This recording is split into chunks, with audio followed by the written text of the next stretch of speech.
See? Told you they'd be here. Xavier! Oh, and Shiori and Farina too! Ah, Hydro Archon above!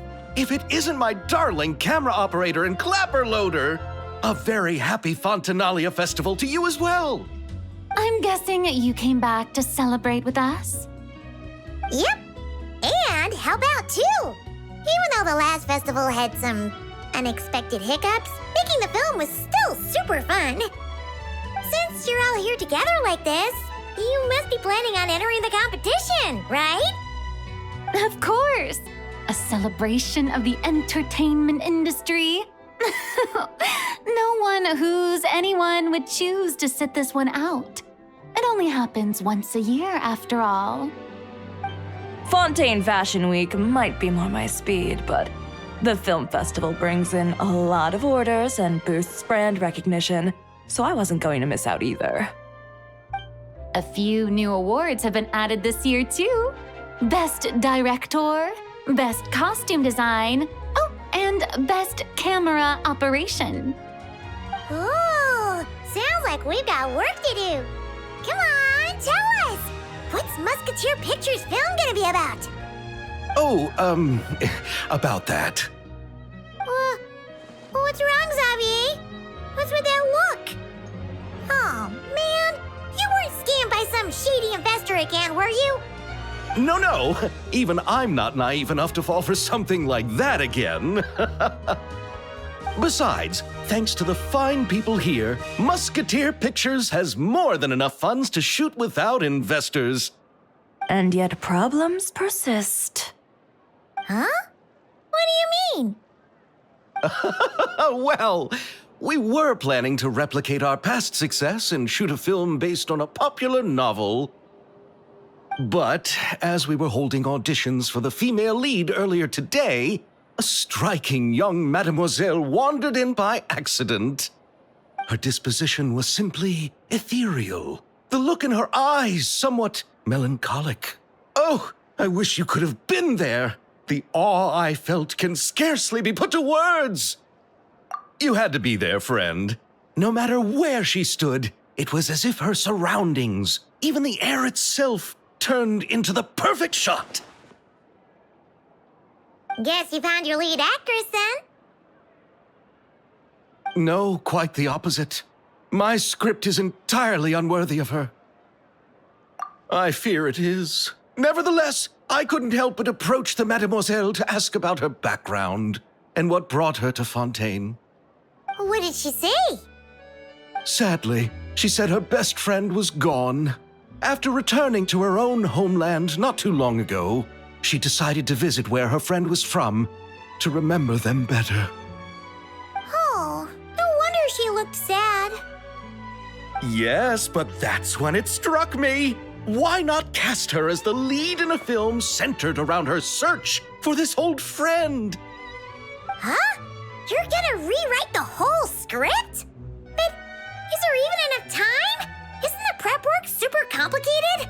We might not finish. Think about the difficulties we faced with the two Musketeers. We had to start from scratch back then, too. I'd say we're ahead of the game this time.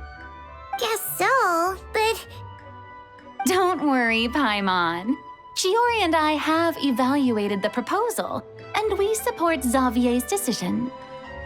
I won't really need to start on the costumes until the cast is finalized, so it's not too much extra work for me. Oh, fair mademoiselles. How can I ever thank you? Finishing the script would be a start. You know, compared to a commercial popcorn flick, I do prefer the idea of shooting a more artistic film. One that leaves a profound and lingering impact in the hearts of the audience. I agree. True trendsetters are the people who dare to go against the grain. Well, leave it to Director Farina to have a vision. Honestly, though, the artistic passion of everyone at Musketeer Pictures is inspiring. Anyway, now that we've heard so much about this lead actress, Paimon's gotta know who it is! Ah! Columbina!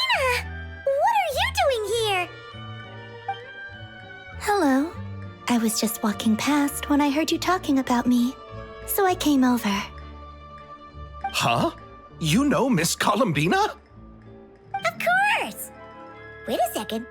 Does this mean Columbina is the actress who inspired the whole rewrite? Yeah. Wait, so did you make the trip by yourself, Columbina? Yes. I mentioned how I wanted to visit other nations once things settled down in Notcry, remember? So I went to the curatorium to ask Never for advice. She told me about the film festival in Fontaine and said it might be fun to visit. I spoke to Lauma before I left too, and she thought it was a great idea to get out for a bit. It's just, I received quite different travel advice from the two of them. Oh? How so? Well, Lauma told me to go out and experience new things and make new friends. What a wonderful suggestion. That's how a trip should be. What about Nefer? She said, don't trust anyone and don't talk to strangers. Yep, that sounds like her. I can understand that too. It shows this Nefer cares about you a great deal, Miss Columbina. Yes, so I plan on combining their advice. All I need to do is turn strangers into friends, and then I can talk to them. Huh. That kinda makes sense, but also not. Hey, Chiori. Oh, look who's back. Happy Fontinalia Festival, you two. Oh, looks like we have a superstar in our midst. How about an autograph, Big Shot? Ha ha, very funny.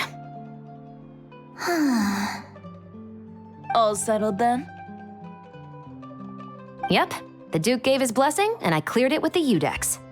During the festival, inmates with good behavior will get a chance to spend some time on the outside. Under the stringent supervision of the Special Patrol, of course. Risley! It's been a while! Happy Fontinalia Festival! Does that mean Veronique and her brother will be at the festival? During a specific window of time, sure. Doesn't hurt to give the inmates something to look forward to. A little sun'll do them some good, I think. This is a friend from your travels, I'm guessing. Thought I heard something along those lines. Right! We should make some introductions, huh? Chevros, Risley, this is Columbina, a friend we met in Notcry. Welcome to Fontaine, Miss Columbina. I bet the weather's been quite an adjustment. Yeah.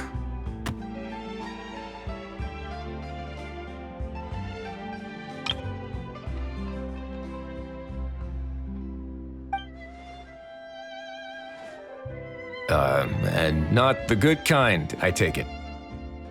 No, I quite like it. It's a lot warmer than Notcry. Then what was the punch for? Oh, should I not have done that? The flowers that bloom here are so vibrant, and the people are so kind. I just wanted to become friends as fast as possible. Ah, so that was meant as a gesture of friendship. Is that right, Miss Columbina? Mm-hmm. Isn't that what friends do? Right. Might have been a bit premature in this instance, though. Your friend here is quite the character. Good thing we said something. You weren't seriously gonna go around punching every single person in Fontaine, were you? No, just the ones I wanted to be friends with. That's not... what Paimon's trying to say is, maybe keep the punches to a minimum until after you're friends with someone. If you say so. You're quite the character, Miss Columbina. So, are we friends? Of course. Any friend of the Traveler is a friend of mine. Yeah.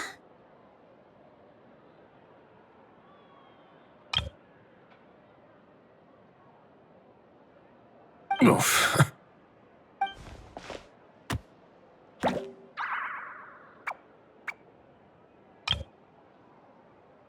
When it comes to friends, you sure know how to pick 'em. So Miss Columbina is the lead actress I've been hearing so much about. The whole thing about her aura is starting to make more sense. You gonna be part of the film this time too, Shivers? That was the plan. But now that Mr. Xavier has changed the direction, I don't think I'm in quite as many scenes. It's all for the best, though. A different crew asked me to help consult on some of their musket work. Oh, sounds like our trusty musketeer is as popular as ever. I'm just going where I'm needed. I'm more than willing to help with whatever this production needs as well. Ah, well, speaking of, would you happen to know if there are scenic locations around the court of Fontaine that other crews haven't booked? The festival's pretty popular this year, so there's not a lot left.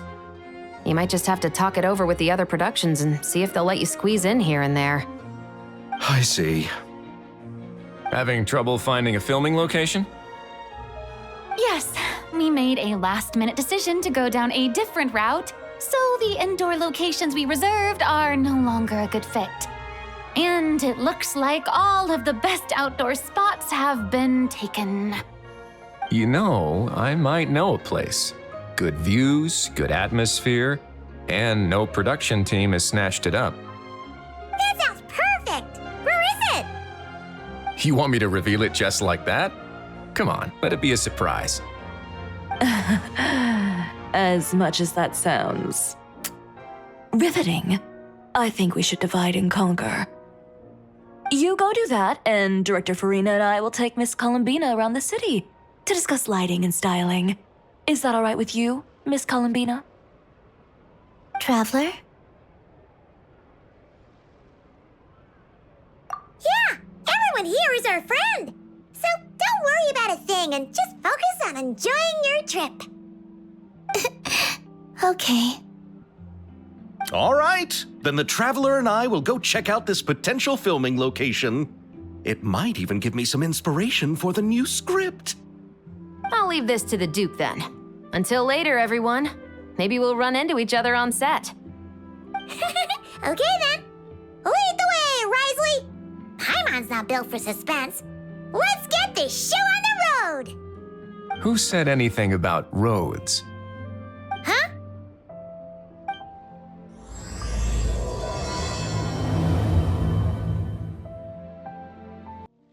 No way! You brought the winglet up to the surface? It'd make quite the grand backdrop for a film, don't you think? Paimon's more focused on the fact that this thing is supposed to be underwater, inside the fortress of Meripede. True. And keeping up with the maintenance on a vessel this big is a lot of work. It takes a crazy amount of manpower just to keep it up and running. Oh, Paimon kind of thought it just sat there until you needed it. I wish it were that simple. The truth is the maintenance costs on this thing are substantial, so we decided to rent it out during the festival to earn some extra mora. Besides, the inmates are the ones who keep it in good shape. Seeing the fruits of their labor put to use is a good form of social rehabilitation for them. Huh, you've really thought this through. What you think, Xavier? Is this a good place to shoot? Ah, I've got it! Good messieurs and mademoiselles, I've got it!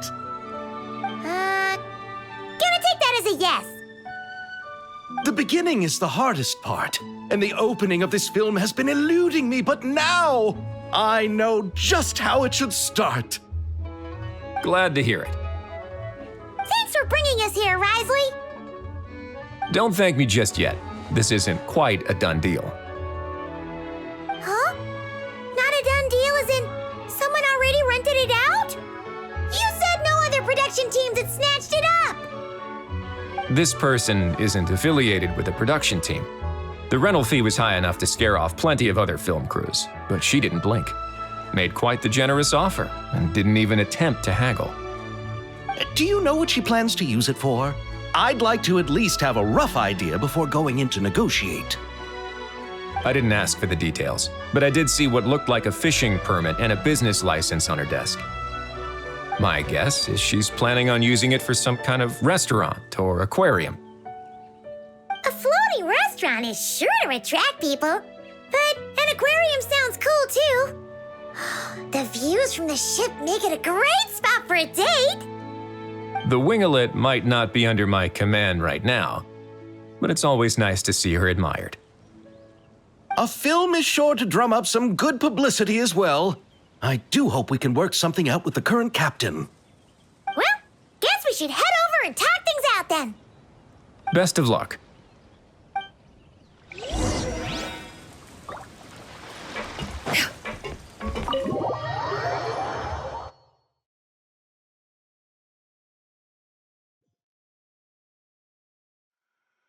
Wow! The winglet seems even bigger up close. The rooms are so spacious. Wonder who rented it out. Hello? Anyone there? Perhaps the captain had business to attend to elsewhere. But why rent such a massive boat just to have it sit here without even leaving so much as a note? Let's try again. Anyone there? Hello? Seriously? Right now? What is it gonna take to get some decent sleep around here? Is a nap too much to ask for? Ugh. Sorry, the aquarium's closed for the... Huh?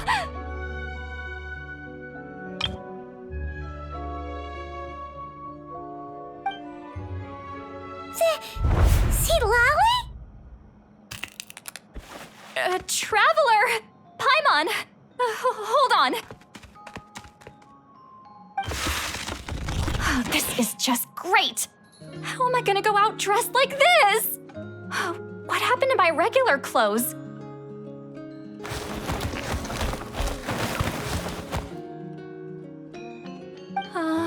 The wash! I put them in the wash after I drank too much and fell into the fountain. Oh, this can't be happening. Am I seriously gonna go out like this? Think we might have caught her at a bad time.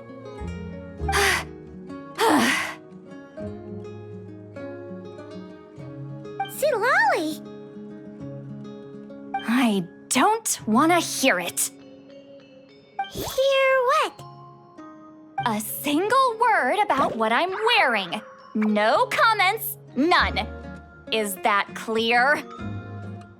Oh, yep. Crystal. Huh? You think so? No, wait, I told you not to say anything. What was... her thoughts. I heard her thoughts. How could I forget about that? Oh, this is so embarrassing. I seemed a little too pleased to get that compliment, didn't I? Wait, the mind reading went both ways. Does that mean the traveler's hearing all this too? Oh, you clearly did. Huh? What did we do? Paimon's not following. Nothing. It's nothing. Let's just move on. Did you need something? You're not here alone, I see. Hello, I'm Xavier, a film director and producer from Fontaine. I meant to introduce myself sooner, I just didn't want to, interrupt. No wonder we ran into each other in Fontaine of all places. You must also be in town for the festival then. That's right. We're helping Xavier with his film. In fact, we were hoping to shoot some scenes on this boat. You're the one who rented it out, right, Citlali? Me? Rent a boat? I wish I had that kind of spare cash floating around. Not to mention the spare time. Don't get the wrong idea, though. I'm not here to sail off into the sunset and live out some cushy retirement life, okay? I'm not that old. Then why are you dressed like... how did you end up staying aboard the winglet? Well, I heard one of my favorite light novels was getting turned into a film, so I came to Fontaine to catch the premiere. Originally, I booked a room near the Opera Epiclese, but I'm quite particular about where I sleep these days. I think it's an age thing. And that bed? I just couldn't sleep in it. I tried to find a different hotel, but with the festival, everything was completely booked. Just as I was worried I'd have to sleep under a bridge or something, I happened to spot a help wanted sign on the side of the road. Oh, so you're here to take care of the boat? No, I was hired to man the front desk. The pay is a bit low, but food and drinks are covered. And it includes room and board during the festival. Plus, the job is simple. So I thought I'd give it a shot. Wow, they actually thought you'd be a good fit, huh? What? You don't think I'm cut out for it? All I have to do is tell people the aquarium isn't open yet. Other than that, I'm free to do whatever I want. It's a pretty sweet gig. That's all? Yeah, I was also kinda shocked. But it's not a lie. Head downstairs and see for yourselves. There's nothing but empty tanks. Not a marine animal in sight. Did your boss mention anything about being open to film crews using this space? Our production was hoping to film on the deck for a few scenes. No. That never came up. You could just ask her. Oh, she's around? What kind of person is she? We should know what we're heading into. She's nice enough, I suppose. Pretty reasonable, too. Even offered for me to move to a bigger cabin if I was too cramped. Back at the Masters of the Nightwind, I'm used to being the one giving orders. But working under her doesn't feel like being bossed around. She seems to respect what I think. Wow, she sounds like a great boss. She did tell me she'd rather not be disturbed, though. She's been working on an important project, so I'd keep it brief. Got it. Thanks for the heads up. All right, the captain's quarters are this way. I can take... Wait. But I'm wearing... whatever. I doubt she'll care. Just follow me. Miss Guillotin? These visitors were hoping to ask you about something.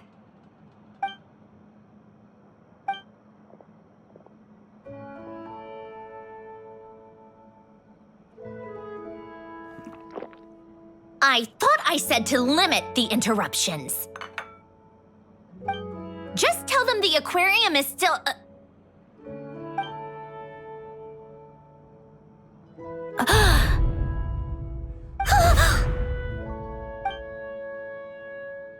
Sandrone, you're here? Huh? You know each other? Are you okay, Sandrone? Do you still remember us? Everyone was so upset after what happened. We all missed you so much. Miss citlali, why don't you escort this gentleman to the reception area for a cup of tea? I have something to discuss with these two in private. Ah, I see. Right this way, Mr. Xavier.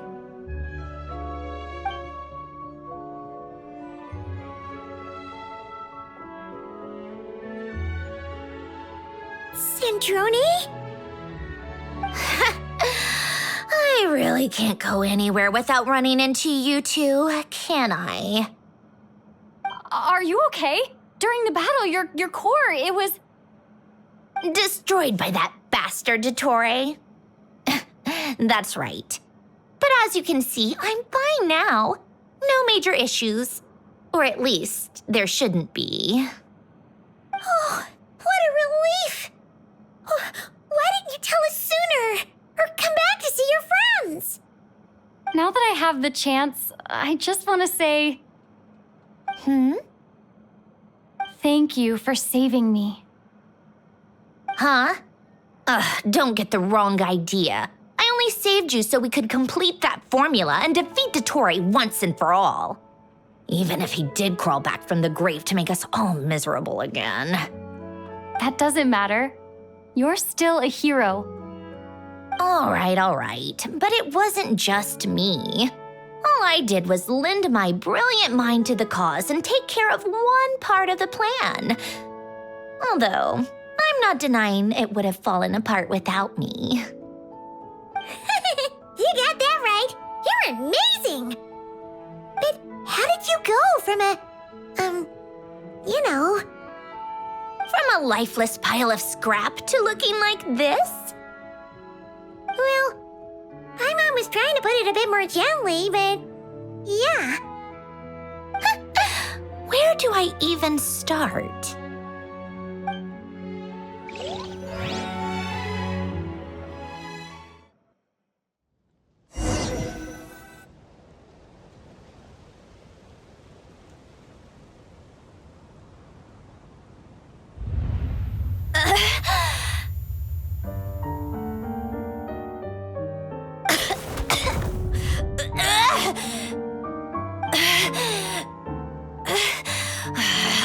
Curse it all!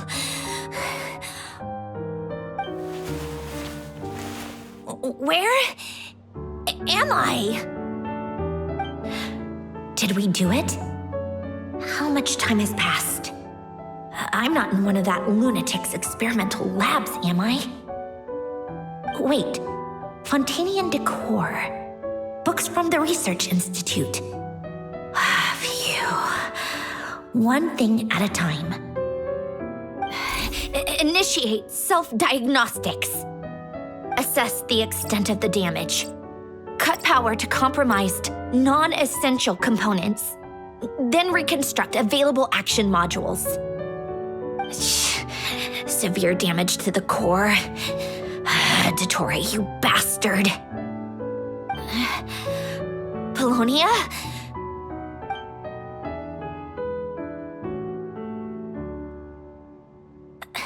Polonia, wake up! Activate!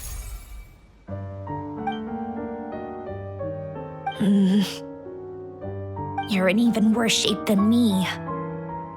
Internal gears and energy circuits are barely intact.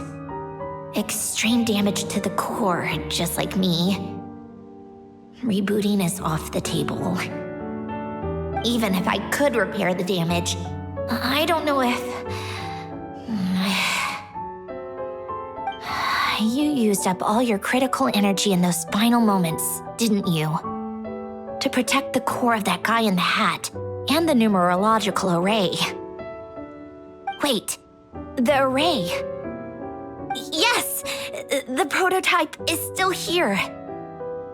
But can I even run it in this state? Whatever. I have to try. I just need to confirm one thing. Activate the numerological array. Connect the computing core to my body. Just like I thought. It needs too much computing power.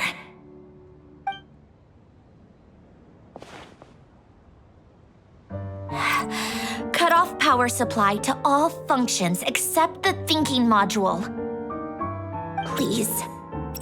I just need to ask one question. Initiate query regarding the 3 moon sisters. How many living moon goddesses are there in possession of the Trilunar Authority? 1. It worked. You did it, Columbina. You made it back. But how did I survive? The self-diagnostics showed damage severe enough to shut me down for good. What triggered the reboot? A built-in message? Only visible after a core reboot. The final gift. Alen! Were you the one who gave me this second chance? But why now? What activated it? What is that? A vision? Wait, no. It's a stellar linchpin?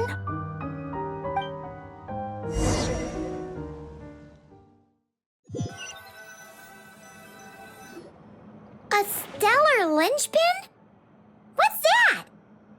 You can think of it as a rare kind of vision. As for what causes one to manifest, well, that's still unknown. But in Snezhnaya, or in Afatui's research at least, it's believed to have some connection to the third descender. The third descender? We knew his remains were used to create the Gnosis, but this is the first we're hearing about a stellar linchpin. You knew about the remains? Right, of course. Look who I'm talking to. Yes, the heavenly principles used the remains of the third descender to create the 7 Gnosis as a means to consolidate the Archon system. Visions result from that same system, so extrapolating from there, it's clear that the manifestation of a vision is also, to some extent, related to the third descender. Still following? For those that wield them, visions serve as a means to channel elemental power. The same is true of stellar linchpins. The difference is that, when wielding elemental energy, stellar linchpin users often exhibit a unique kind of power that seems to come from beyond to that. It's believed that, when a stellar linchpin manifests, impurities from the remains of the third descender get fixed in place.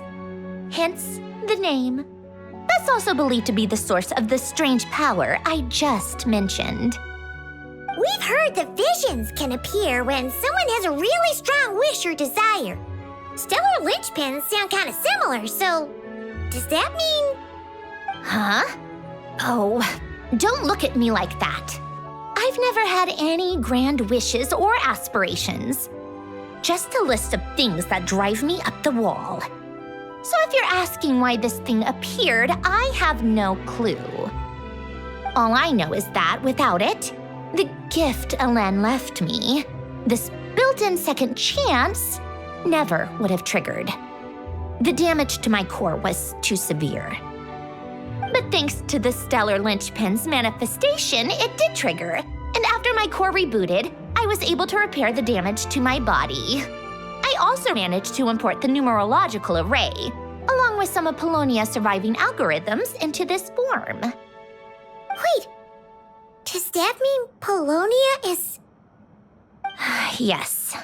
Unfortunately, Polonia is... beyond repair. Oh, we're so sorry to hear that. But you also mentioned something about a final gift? Yes. Elen often spoke to me about wishes and desires when he was alive. I suppose he thought there might come a day when I wished for something and was willing to sacrifice my own life to fulfill it. So he left me a chance to start over. No, never. Elen once said I was his proudest masterpiece. That might sound boastful coming from me, but it's also an undeniable fact. After Elen died, I started studying how Polonia and I worked. Polonia is essentially a computational machine, so it wasn't difficult to figure out the mechanical principles there. But when it came to my own structure, that's when Elen, the Lord Artificer's true greatness, struck me once again. I attempted to imitate it when I created Catherine, but in the end, she turned out to be nothing more than a superficial replica. What? But his creation skill, Catherine, is super impressive. We were shocked when we first found out she was a puppet. No, she's nothing compared to what Elen was able to create. Some of the mechanical principles of my own core are still a complete mystery to me. Keeping that gift hidden wasn't even a challenge for him. Just a shame I had to waste it on fighting Dottore. I just couldn't stand the thought of him coming out on top. Huh, if you put it that way, the world owes me a whole lot then, doesn't it? Wait, but all this still doesn't explain what you're doing here. Risley said you rented the ship and even had some kind of fishing permit? That's because I'm trying to go back to the place Alen and I lived when he was alive. My former home, I suppose you could say. The second chance wasn't the only part of the gift. According to the message, Alen left me a few other things that are stored in the house we shared together. I'm hoping that whatever he left me can help fix certain anomalies in my rebooted core. And help me understand why I received a stellar linchpin in the first place. Okay, so go back then. What does that have to do with fishing? And to think I'm talking to the saviors of Fontaine. Did you forget that the water levels have been rising for centuries? I can't just go back to the place I used to live because now it's underwater. Oh, right. With the rising water levels and changes in terrain, it's not just a matter of finding where it is, but also clearing away any sediment or debris.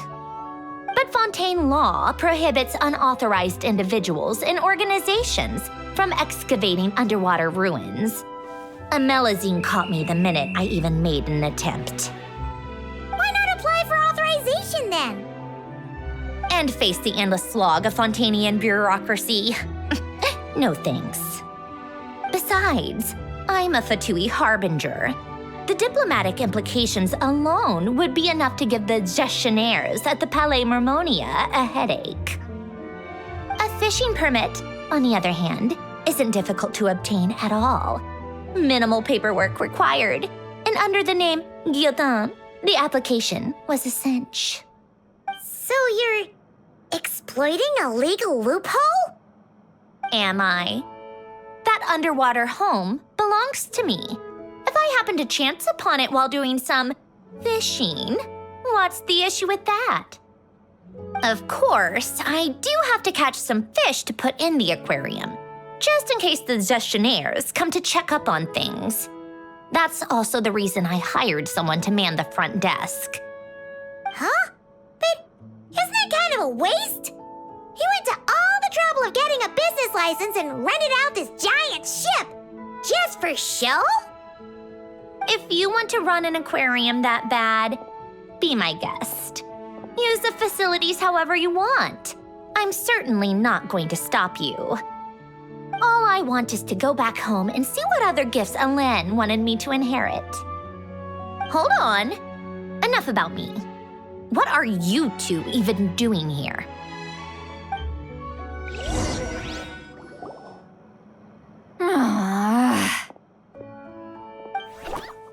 Seriously? They've been in there forever. The reaction when they saw each other was strange, to say the least. They're lucky I was nice enough to leave the room and give them some space. Back in the Masters of the Nightwind, I'm the one who gets to kick people out. I just want to know what they're talking about. Should I cast a little eavesdropping spell? No, what am I thinking? I'm Granny Eastly, the great shaman of the Masters of the Nightwind. I can't do something like that. This is just ridiculous. Making me wait out here for so long? Where's their respect for their elders? Oh, here they are. Were you back there arguing or something? What took you so long? The two of you are already acquainted with Miss Guillotin, then? Yeah. But don't worry, we got everything sorted. Sandrone agreed to let us shoot on the ship, but it has to be when she's not here. When she's not here? That's right. You'll excuse me if I didn't exactly ask for this little reunion. I wasn't planning on seeing anyone. Like I said, my core is severely damaged.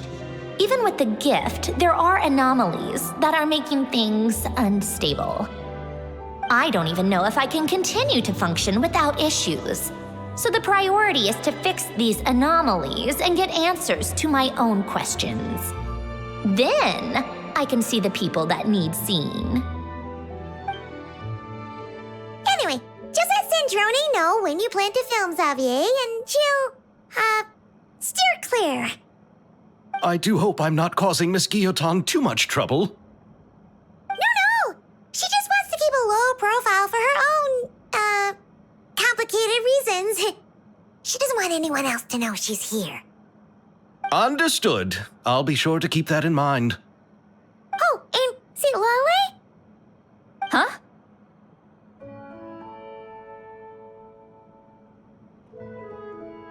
You mean Miss Guillotin? What does she want? Oh, please don't let it be about the pajamas. What? The 7th of the Fatui Harbingers? Why are you telling me all this? I asked the Traveler about you, and I've decided it's best to be open in this instance. I can understand if you would rather not work for a Harbinger. Regardless, the room on the ship is yours to keep. You're an acquaintance of the Traveler, and I plan to honor that. Wait, she's actually nice? It's not a problem. The captain also worked for the Fatui, and he helped Natlan a great deal. We know that there are good people among your ranks. Besides, I've been around long enough to know what it means to earn one's keep. This isn't Natlan, and I don't expect special treatment. Besides, sitting at a desk isn't exactly back-breaking work. I appreciate that perspective, great shaman. Citlali. Just call me Citlali. That title makes me sound so... old. Well, citlali, the Traveler and I are looking for something, so we'll be heading underwater together soon. I'll leave the ship in your care while we're gone.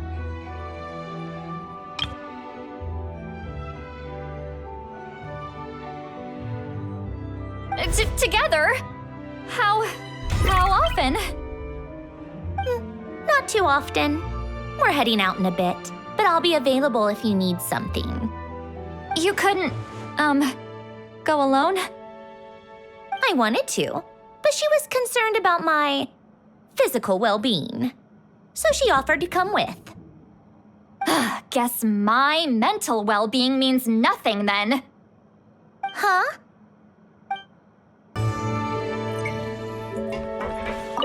Just be quick about the whole thing, okay?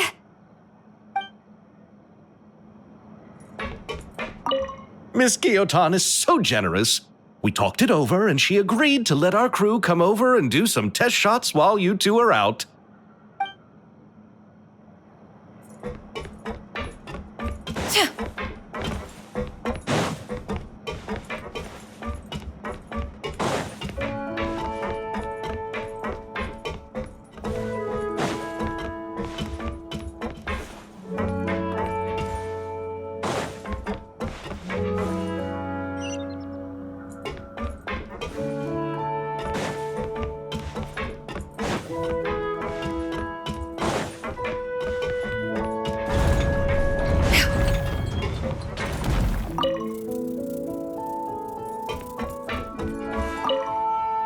All right, our first stop is the Barrel region.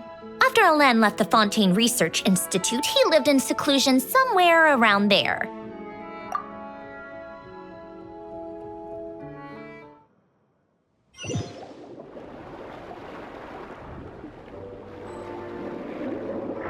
Huh. This place has changed a lot. Guess I really have been gone for a long time. Let's look around and see what we can learn. Oh, and don't forget to catch a few to take back. We need to keep up appearances, remember?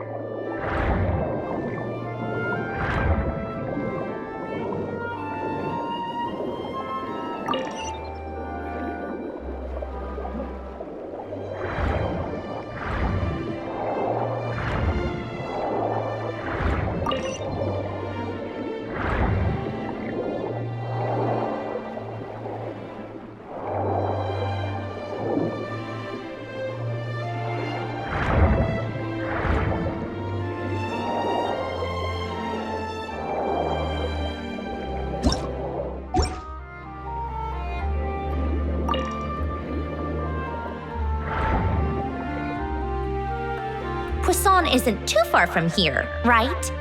It's all a bit nostalgic, I guess. Back when I lived here, all this was still above water. All right, I have a general understanding of the terrain changes and sediment accumulation. We can stop here for now.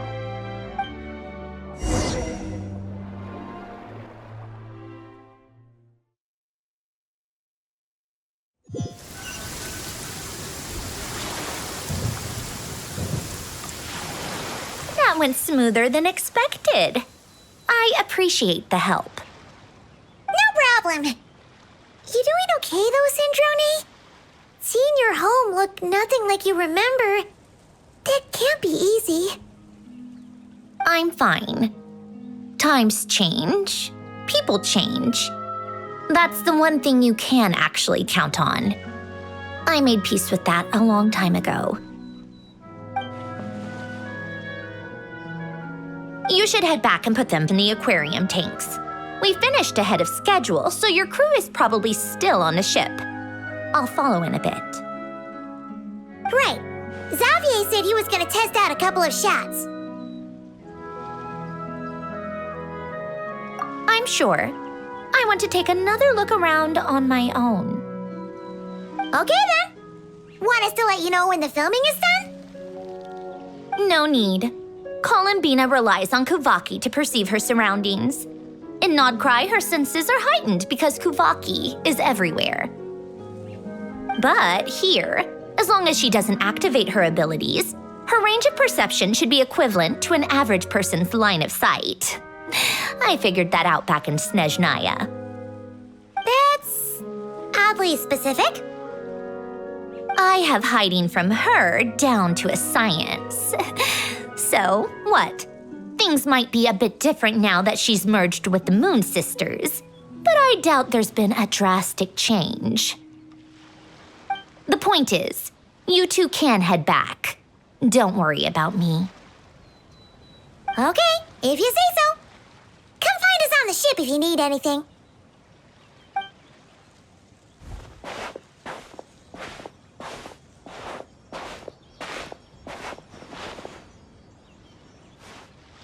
What did you leave for me, Alen? Did you know I would come back? Or did you make it so I would have to?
Xavier, we're back!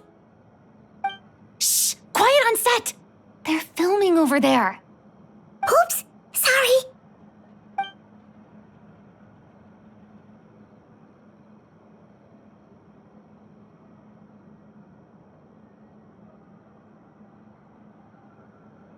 What's your take, Detective? Bullet wound to the chest. Gunpowder residue on the clothes. The victim must have been shot at close range. You think it was someone they knew? Yes. It's possible the suspect arranged for them to meet at this very spot. A reasonable deduction. But you're overlooking a crucial clue. What? The victim's pocket watch is missing. And cut! I think we got it! Good work, everyone! Phew, finally. Acting was nerve-wracking for me when I first tried it too. Just loosen up, and you'll get used to it in no time. Shabras! Charlotte!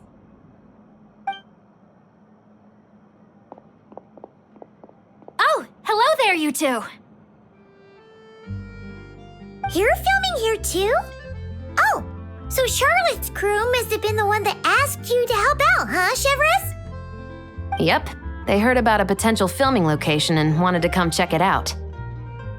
But when we got here, your crew had already beaten us to it. Luckily, Xavier and our director, Lapine Pauline, go way back. In the end, we agreed to just share each other's filming locations. Considering all the last-minute changes, that's just what Musketeer Pictures needed. For sure! Based off the scene just now, you must be the star of the film, Charlotte! You bet! This detective costume really suits me, don't you think? Oh, for sure. You're already right at home lurking in the shadows taking pictures of this and that. Add a notepad and you're practically method. Thanks, Miss Chiori. I appreciate the compliment. That didn't sound much like a compliment to Paimon. So this is a film set? It looks like a very happy place. This must all be quite new to you, Miss Columbina. Yes. I watched a few films with a friend once, but she thought there was no point if I wouldn't open my eyes. So she stopped inviting me. Looks like I missed out on a lot. True, but being an actor seems like a tough job. Huh? Most people would swap lives with an actor in a heartbeat. The lifestyle is so glamorous, and the pay is more than generous. But they have to act out lives that aren't their own, with the whole world watching on in judgment. If they don't do it justice, it must feel like they're letting people down. That's exactly how it feels. This young lady has quite the unique perspective. Well, that's true. But these actors are here because they want to be and they think it's fun. Most of them, at least. Not to mention, the film we're shooting is based entirely on you, Miss Columbina. You just need to be true to yourself. I don't have to pretend to be someone I'm not? Not at all. Authenticity is what we're after. For example, this first scene opens with you on the boat, sailing to your friend's homeland.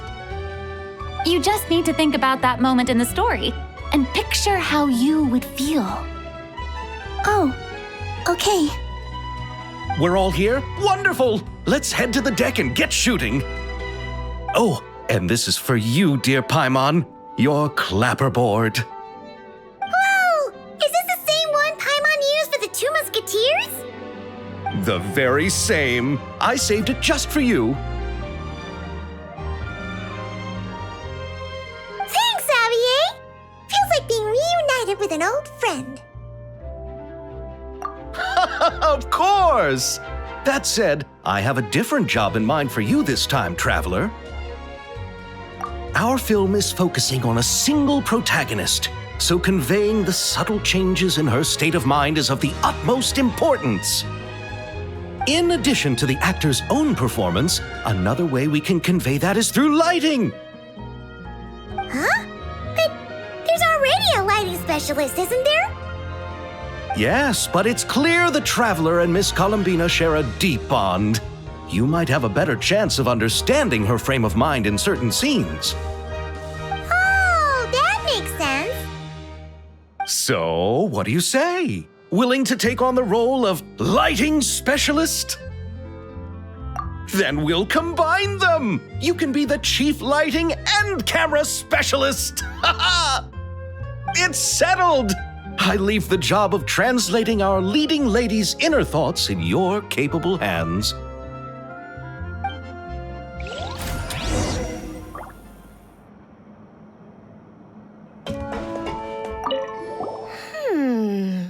Seeing all the sets in place, things are looking even better than I expected. The actors are doing great too. Editing it all together is gonna be a piece of cake. Bet I can finish it in one night. Hi, Lapine Pauline. Hey, you're back! The timing couldn't be more perfect. If there's one thing you absolutely can't miss, It's the Fontinalia Film Festival! And you're a director this time! That's so cool! It's all thanks to my apprentice, Nanette! She's the one who told me to read Great Detective Herlock in the first place. And then it struck me. This would make a great film! What about your savings, though? You didn't... Yep! I went all in! Paimon was worried you'd say that. Oh, relax. It's different this time. I met director Xavier back during my camera outsourcing days, so I got to know the industry a bit. I know exactly what our film needs and what the fans want to see. So be sure to check it out. I'm confident we've got a winner on our hands. Sounds like it. But we've got some filming chops ourselves. It's definitely still anyone's game. Then may the best film win.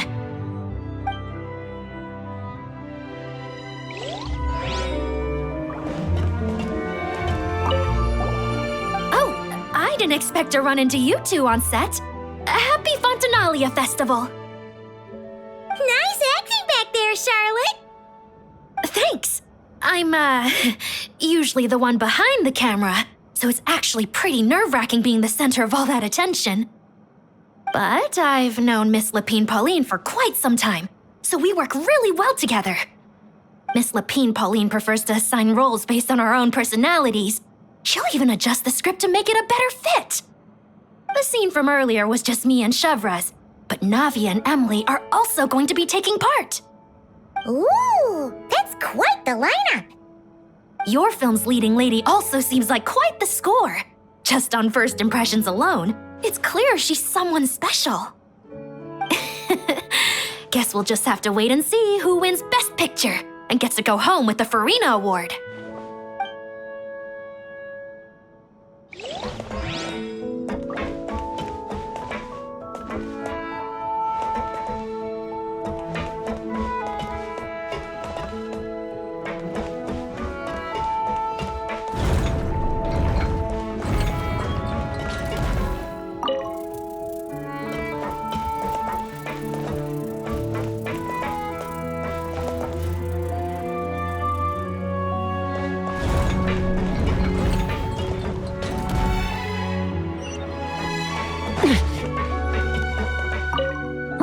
I want to ask for an autograph so bad. But I can't do it. The cast of Great Detective Herlock. Duh! I came all the way here just for the premiere. But I didn't expect to end up on their film set. My laundry just won't dry. The weather here is too wet. I want to ask for an autograph so bad. But I can't do it dressed like this. The cast of Great Detective Herlock. Duh! I came all the way here just for the premiere. But I didn't expect to end up on their film set. My laundry just won't dry. The weather here is too wet.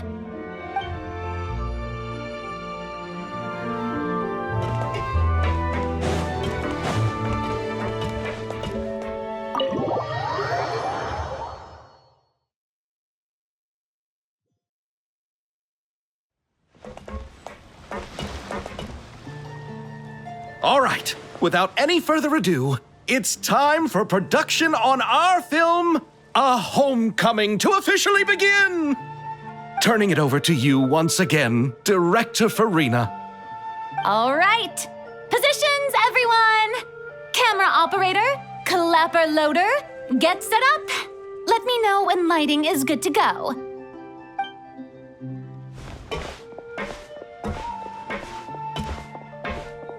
All you need to worry about, Miss Columbina, is hitting your mark. Other than that, just focus on immersing yourself in the emotions of the moment. Okay. Good. Lighting, are we ready?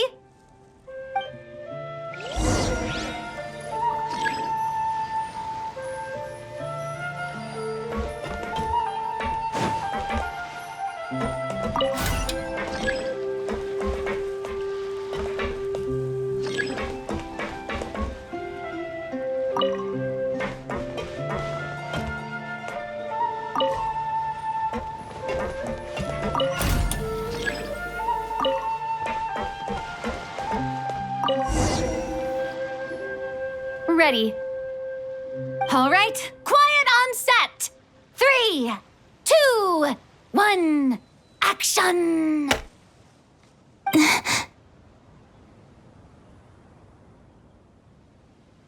This is her homeland. Columbina. Cut! The emotions I'm looking for were definitely there. Let's just try to keep it a bit more natural. Oh, but definitely keep that gesture at the end. I loved how real it felt. You looked genuinely moved. All right, if you're ready, let's go for another take.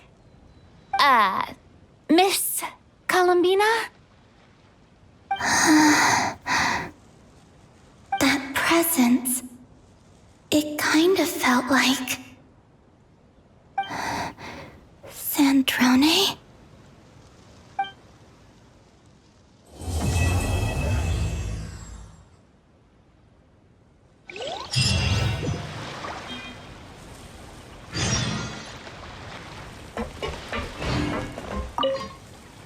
Terrific performance, Miss Columbina. Truly excellent work. Thank you, Director Farina. You really don't mind me not taking off my eye mask? Not at all. Xavier and I already talked it over. The character is based on you, so there's no need to change what you're accustomed to doing. Besides, the mask could become one of the defining traits of our film's leading lady. Just like you suggested, we'll leave the reveal to the more important moments.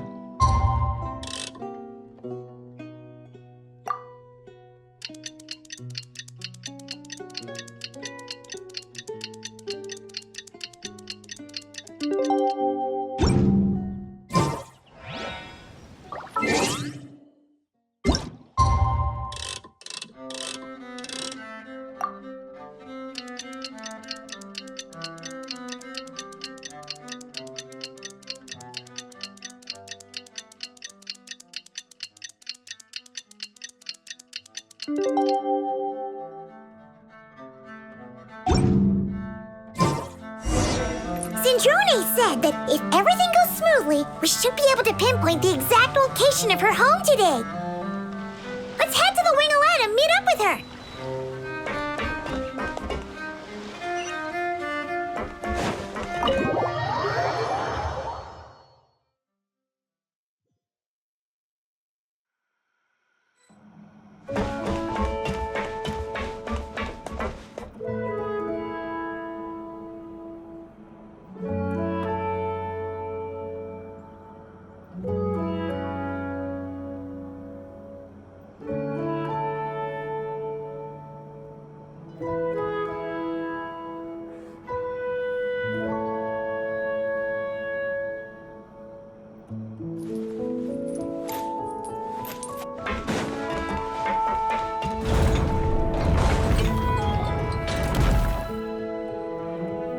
You're here. We should get going then. Xavier and the others should be filming soon. How's it going? Have you managed to figure out the location of your home yet? I've narrowed down a few potential locations. We just need to take a sample from each one. Once the equipment analyzes them, we should know the exact location and where to find the entrance. Great! We should get started then.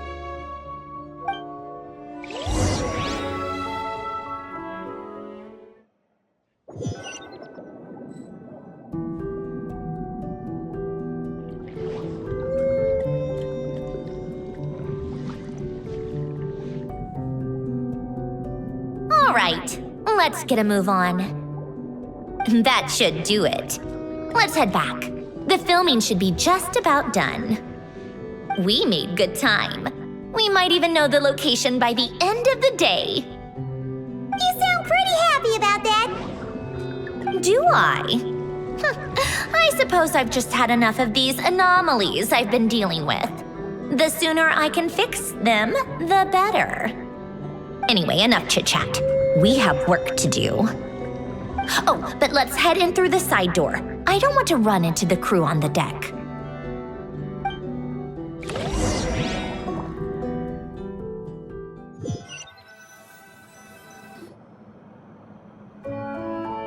All right, now we just need to wait for the results. Since we have some time to kill, I suppose I might as well see how this aquarium of yours is coming along. You seemed quite enthusiastic about it, after all. It's really coming together.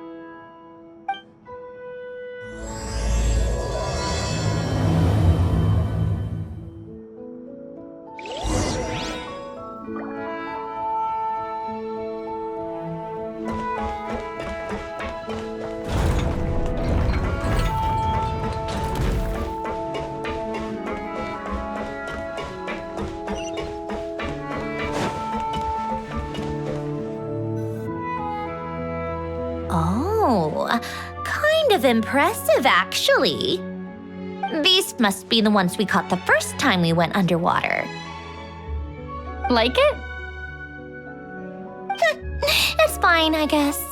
Nothing special. Come on! It sounded like you really liked it just now. You're that proud of it? Is this a sense of accomplishment or something? Well, yeah. And it's pretty. You know it's gonna be gone soon, though, right? What do you mean? After the festival, this ship will be returned to the fortress of Meropede, and this aquarium will be no more. So? So, no matter how much work you put into this place, once the festival is over, it's all just going to disappear. But not making the most of it when we have the chance is an even bigger waste. But if you know it's all going to be gone one day, why even bother? Well,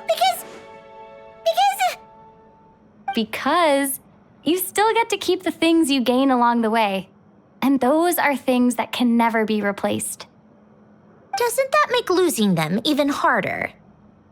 well, if you put it like that. But the happy memories we make along the way last forever. You just have to take a more glass-half-full perspective. Not to mention, everything we do here is going to be on film, so it'll still live on in some shape or form. And when you look back on it, only happy memories will come to mind. Exactly. So it's about finding joy in the process itself. Traveler, you're back already? What's wrong with that? You say that like it's terrible news or something. How did you get here? I didn't see you on the deck. Oh, never mind. We need to help Miss Guillotin hide ASAP. The crew is heading over here to shoot any second. What? They should be done by now. There was a mishap earlier that cost them some time. I was waiting on deck so I could warn you the minute you showed up. Anyway, you should head back to the captain's cabin right away. They're gonna be here any minute now. Finally! That's a wrap for the scenes on the deck. Wouldn't have taken half as long if the wind hadn't snapped our equipment in two. Uh-oh! Too late! Change of plans then. You'll just have to hide. Hide? And where exactly am I supposed to do that? Oh, there's a box over there! You can get in that! Huh? You expect me to...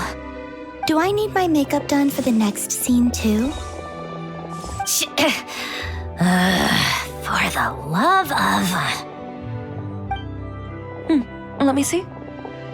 Maybe just a quick touch-up. Huh? Traveler and Paimon? What are you doing here?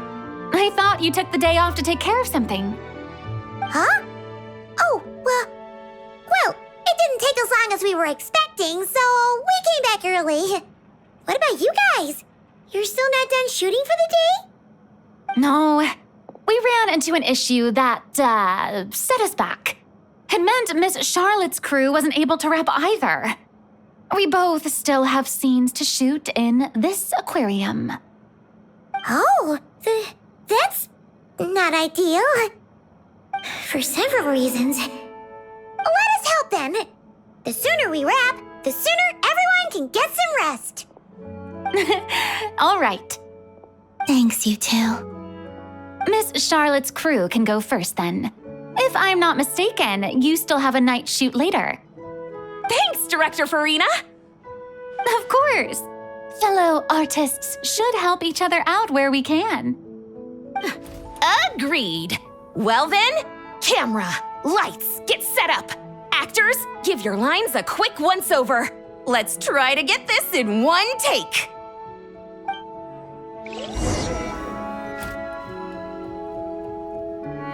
All right, places, everyone! And 3, 2, 1, action! So, the story ends like this. But when Duke Saint Germanus departed, he clearly said that everything was beyond redemption. Huh? That sounds familiar. Wait, it's from that novel I came across while researching the numerological array. He's only a genius when it comes to mechanics, and everything else, he's just an ordinary person. Shh. Huh? What was that noise? Whatever, I'll just fix it in post. Miss Jacoba, please don't speak as if I were the accomplice. Not so hard. This box isn't sturdy enough for that. This is why I keep saying, don't put too much trust in Clockwork Mecha. Unlike humans, machines don't have a heart. A heart? That's right. It's what's on the inside. It's also referred to as someone's soul, or likened to free will. You can think of it as a person's core, what makes them unique. In general, though, people don't believe machines are capable of having a soul. You said my emotion module was faultless. It is, but that's not quite the same thing. Do you think I have one then? A heart? I don't think so. I know so. The question is, do you recognize it within yourself? That's where you're wrong. I can't believe this. Forcing me to hide in a box and listen to this drivel. Me. In the end, clocks tick through tranquil years. Fish swim in crystalline springs. No matter how grand a dream is, it will fade away like this. Forlorn, wordless, silent. And cut. That was a long one. What did you think? If she makes them do another take, I'm going to flip a lid. And not just the one to this box. There were some weird audio things going on, but acting-wise, it was great. It's a keeper.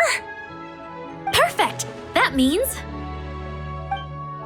I can get out of this box. It's our turn. Camera operator, set up for the next scene.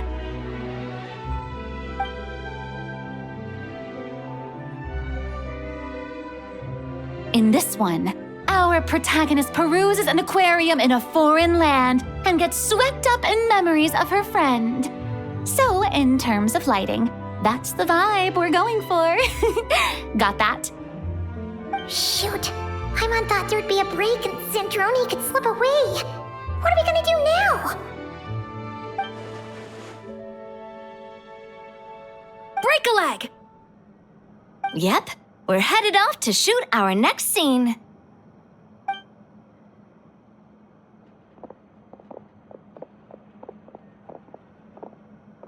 All right, quiet on set. We're about to start rolling. Ready, Miss Columbina? Miss Columbina? I think she would like this. Quick, we should roll on this. It doesn't forage with the others or prey upon its smaller kin. Instead, it remains where it is, cradled in the coral's quiet beauty, as though the raging cyclones above are of no consequence. And yet, she still stood before the cyclone in the end. So I think that story has it wrong. She is no different than us. She has a heart. Columbina.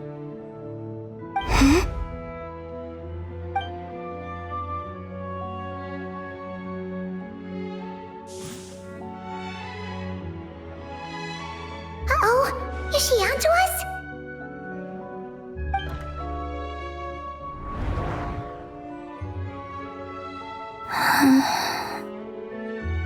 What is she doing?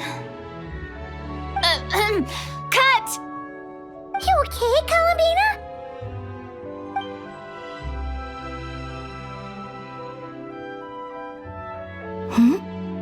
Oh, yes. I just thought... Why don't we take a short break? It's been a long day of shooting so far. That last take was beautifully organic, though. We can use it as is. No need to go again. Thanks, Director Farina. But I'm fine to continue. You're sure? In that case, let's shoot some quick B-roll. Then we can move to our next outdoor scene.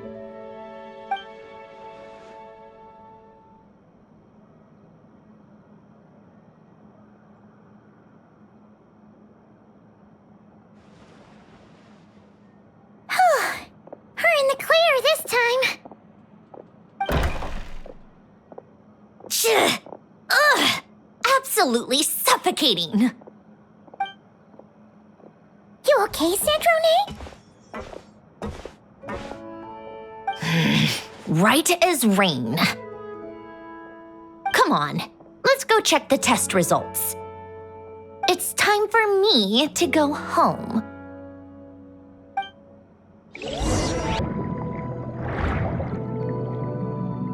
All right, it should be around here. Give me some space. I'll activate the water insulating mechanism.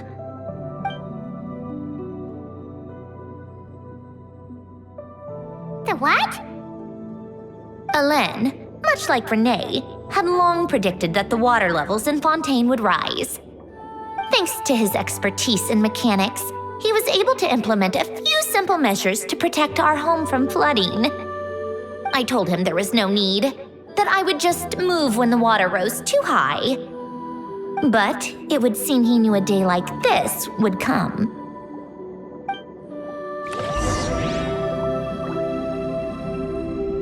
All right, the silt has been cleared away. Go activate the mechanism for the first sluice gate. That will fill the empty middle chamber with water.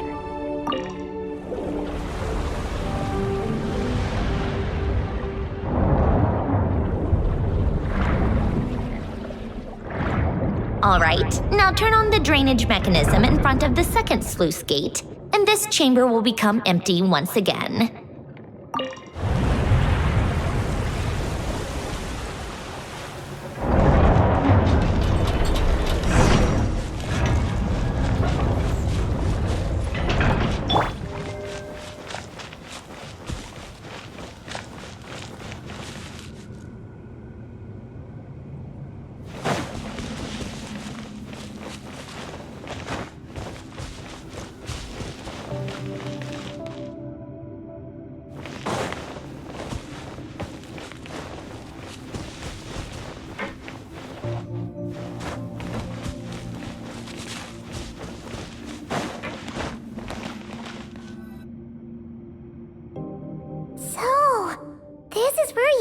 to live? It's beautiful. There's even a garden. Back when I lived here, it was my job to tend to the potted plants and flower beds. Still growing strong even after all this time. Who would have thought? If the weather was nice, I would take Alen out in his wheelchair and we would go for a walk. Before long, we started bringing Polonia along too. Come to think of it, I was the only one who could get around easily back then.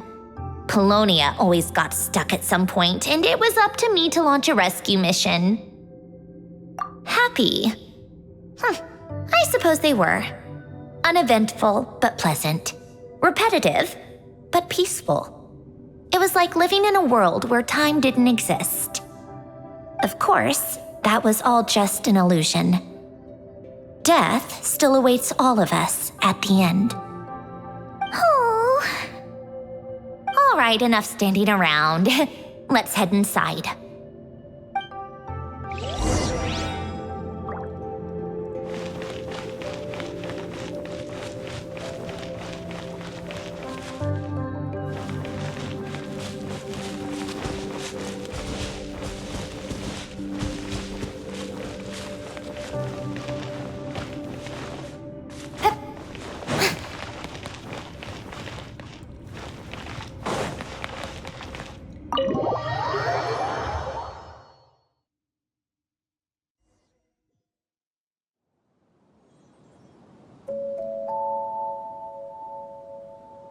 Yep, this place is exactly how I left it.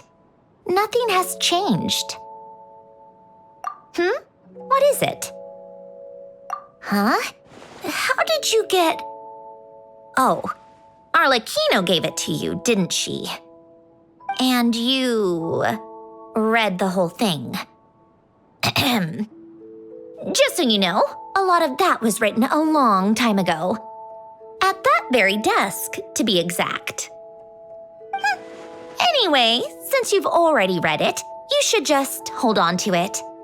I can always start a new one. Well, feel free to look around. I'm going to start looking for the gift Alen mentioned. Oh, but be careful with the stuff around here. I'm not saying you can't touch anything.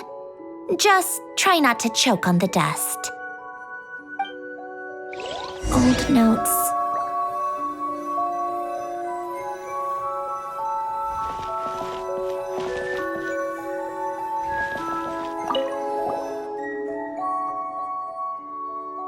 Wait, the people in this picture look kind of familiar.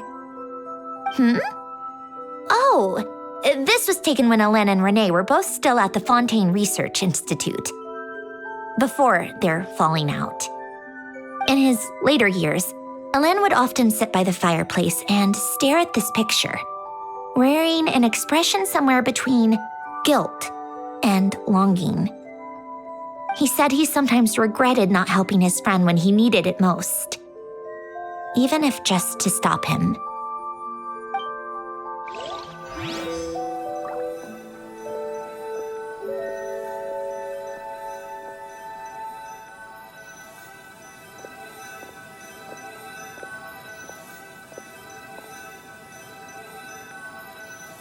A warm hearth.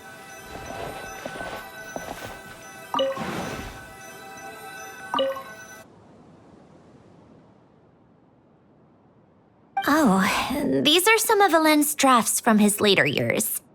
Just casual doodles, really. And these are just some unimportant letters. I couldn't be bothered to sort through them before I left.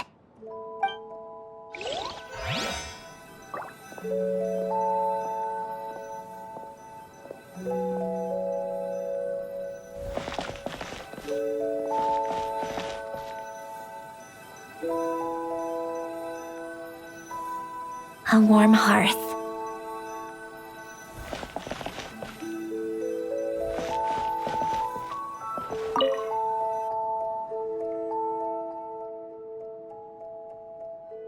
Oh, I played with these when I was little. During the first few months after I was created, I mean. At first, Alen and I would play together, but it didn't take long for me to become unbeatable. So Polonia and I played together instead. Yeah, these don't look like Paimon's kind of games. Logic and math puzzles? Those happen to be my specialty. It's been so long. What do you say? Should we play a few rounds? Let's go with this one. The gears on the left are stacked from largest to smallest. The goal is to move them to the other side in the fewest number of moves. Just remember, you can't stack a bigger gear on top of a smaller one.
Looks like it took you a few extra moves. My first attempt was the same. You'll get better with practice. Well, what did you think of the game? You showed quite a bit of promise, too. We should do this again sometime. There are other puzzles we could try.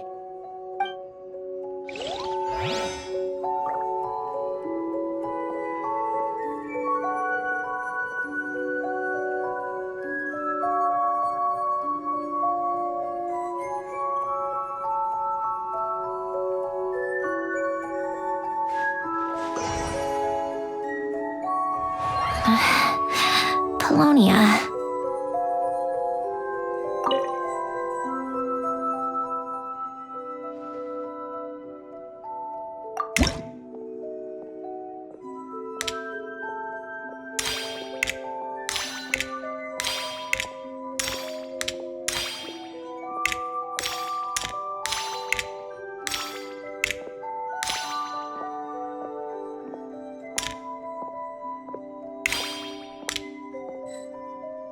Old notes.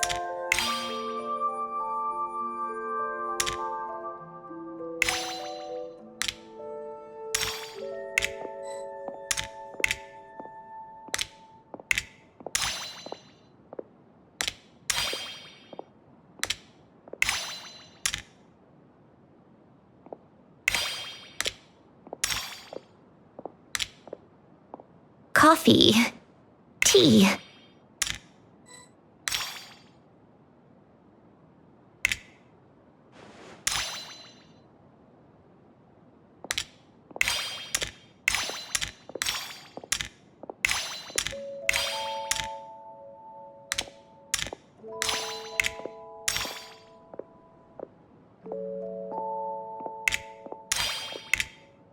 Old notes.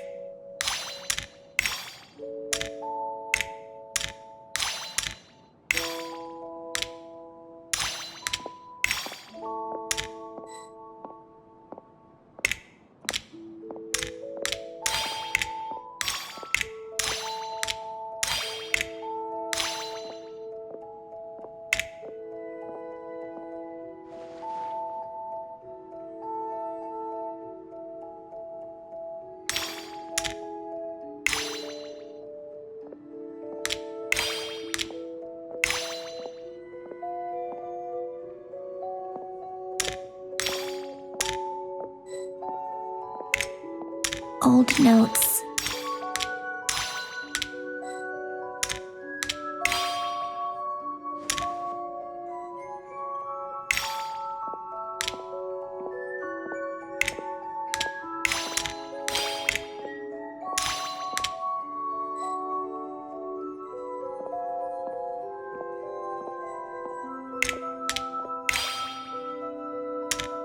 A warm hearth.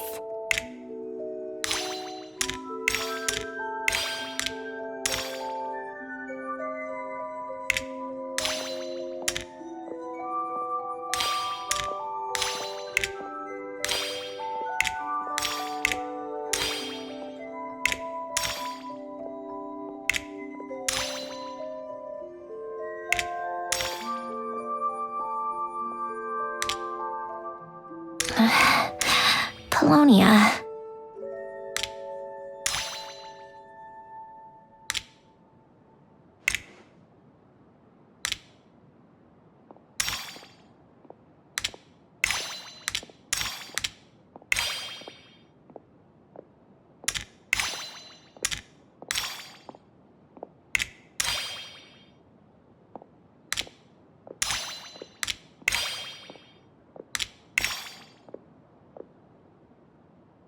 Old notes.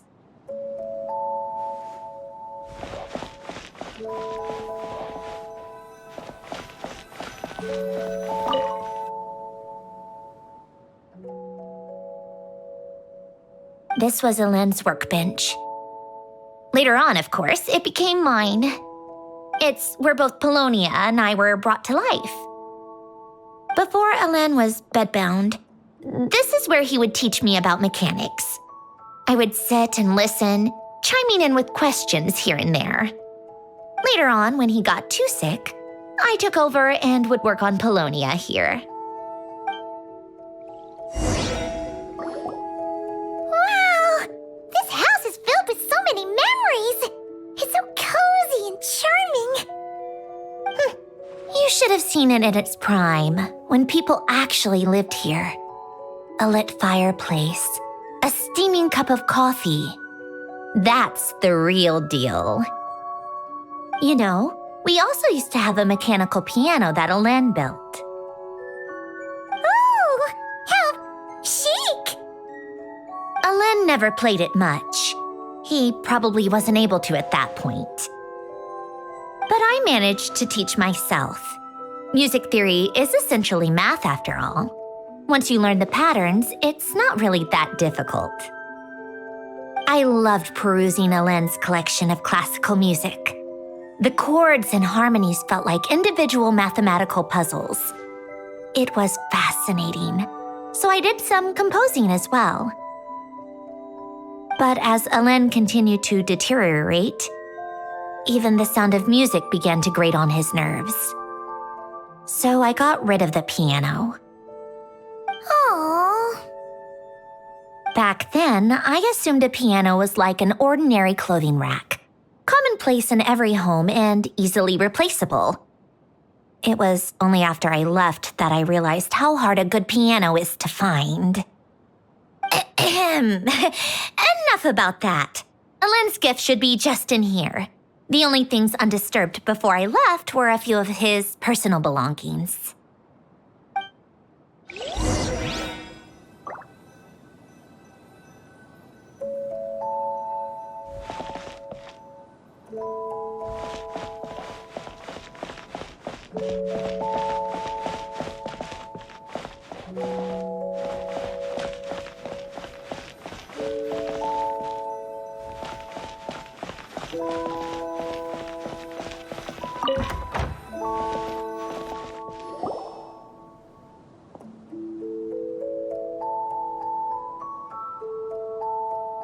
Wait, there's a hidden compartment at the back of this box. Looks like it's locked with some kind of gear mechanism. Knowing you, Helen, I'm guessing it goes like this, then like this. Got it. Am I a genius or what? Let's see here. A box? Well, you gonna open it?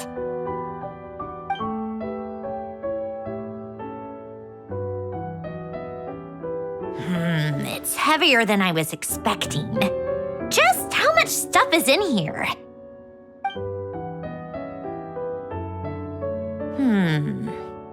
A letter? And a bunch of junk underneath it. None of it seems that important. Wait a second. This should be it. A cube? It's a multidimensional algorithmic core. Helen would use it to store information. Only Polonia and I have access. All right, I'll start looking into the core and the letter. Feel free to go through the rest of the stuff and see if there's anything useful.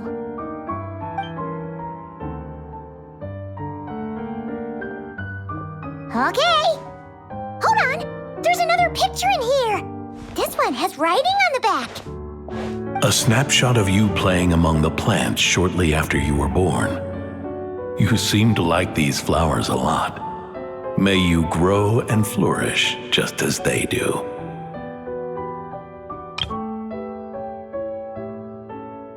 Wow! Look how happy you are in this picture. You've changed a lot since then, huh?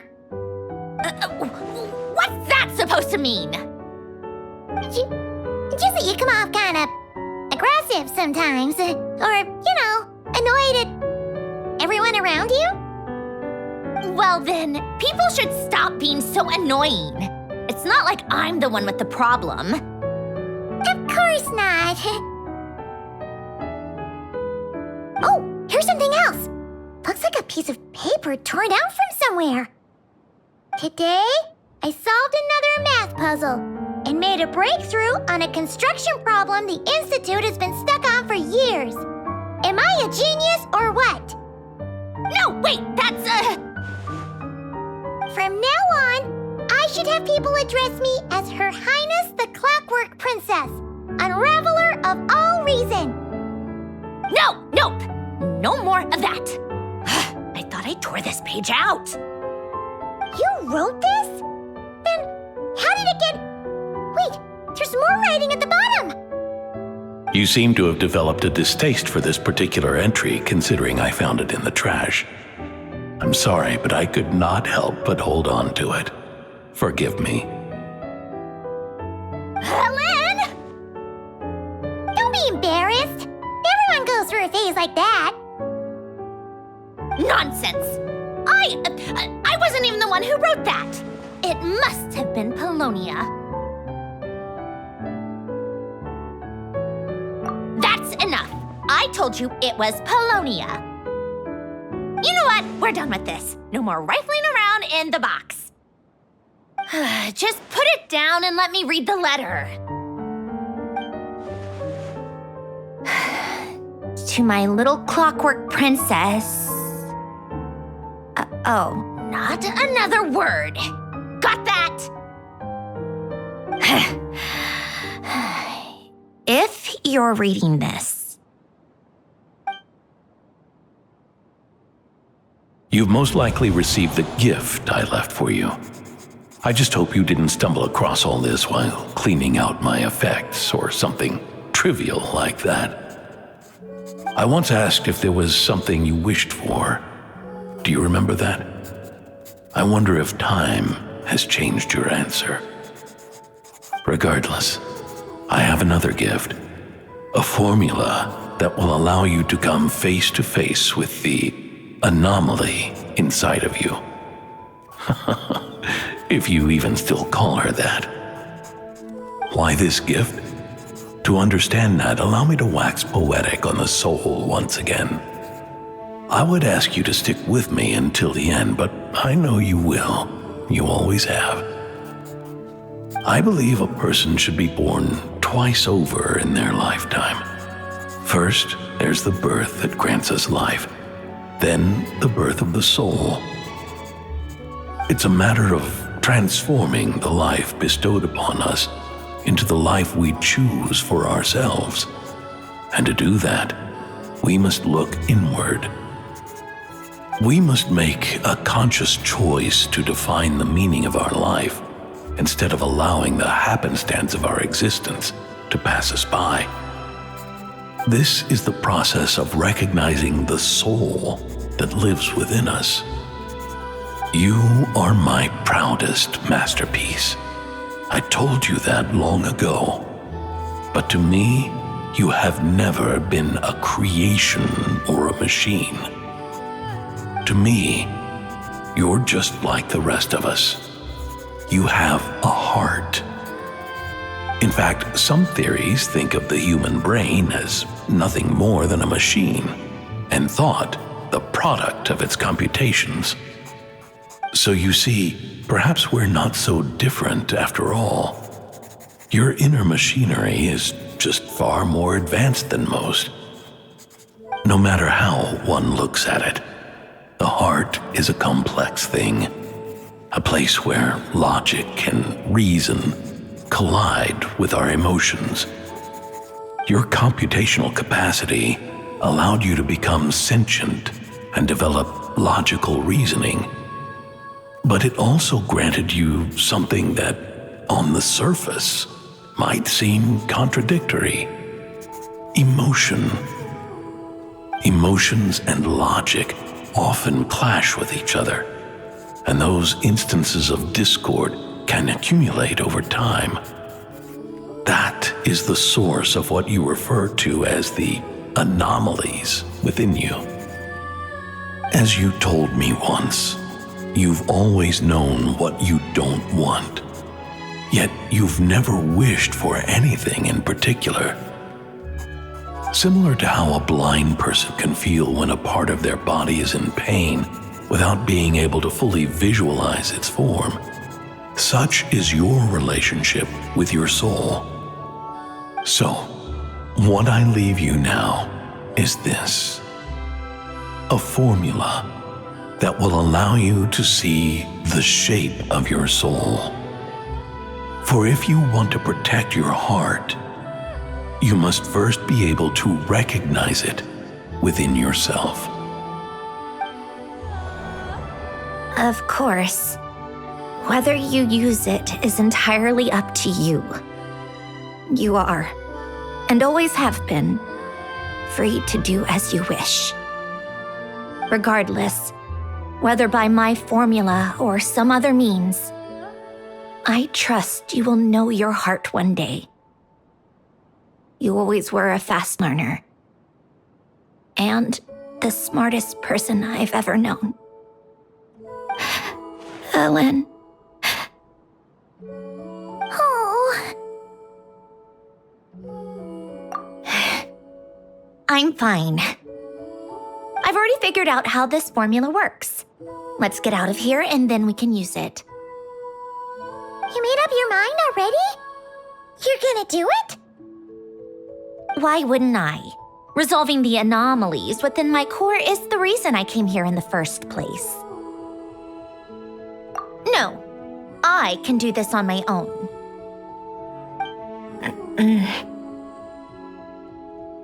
But, do you want to watch? What do you mean?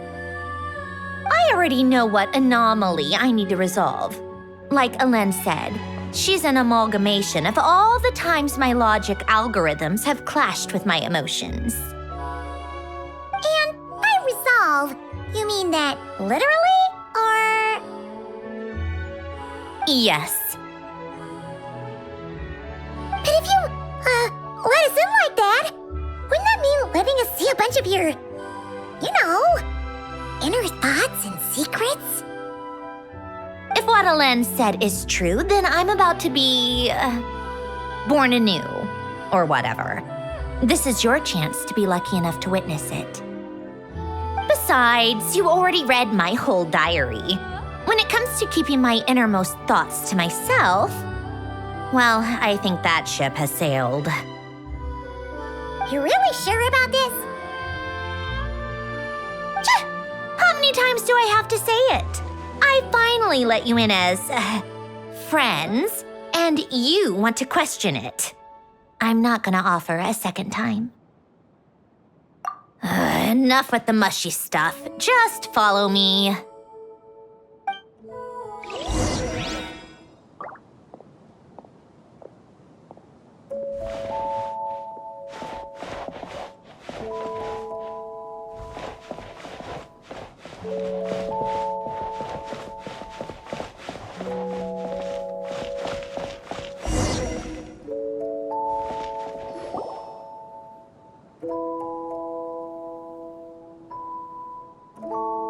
Right. With the numerological array, I can construct a simple formula that will allow you to experience what I see and hear in real time. Oh, just like Citlali's scent-sharing technique. Been there, done that. Huh. Sounds like that shaman has some tricks up her sleeve. The arcane and the mathematical are both fundamental laws of this world. Being able to achieve a similar result through both isn't surprising. Anyway, let's get this show on the road. But no comments from the peanut gallery, okay? I know I offered, but I still don't want any interruptions.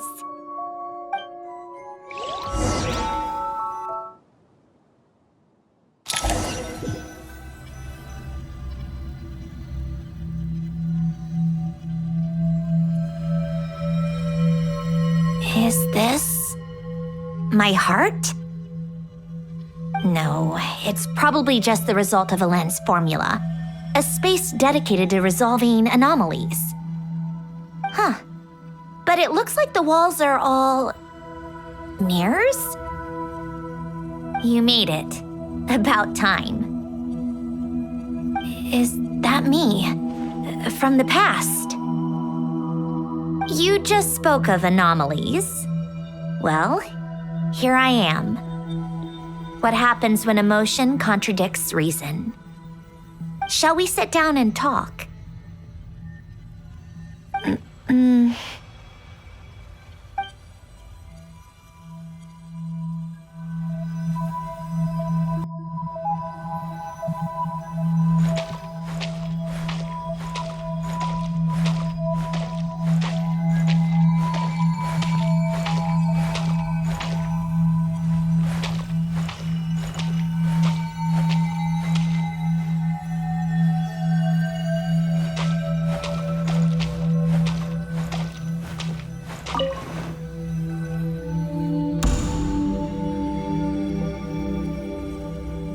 That should do it.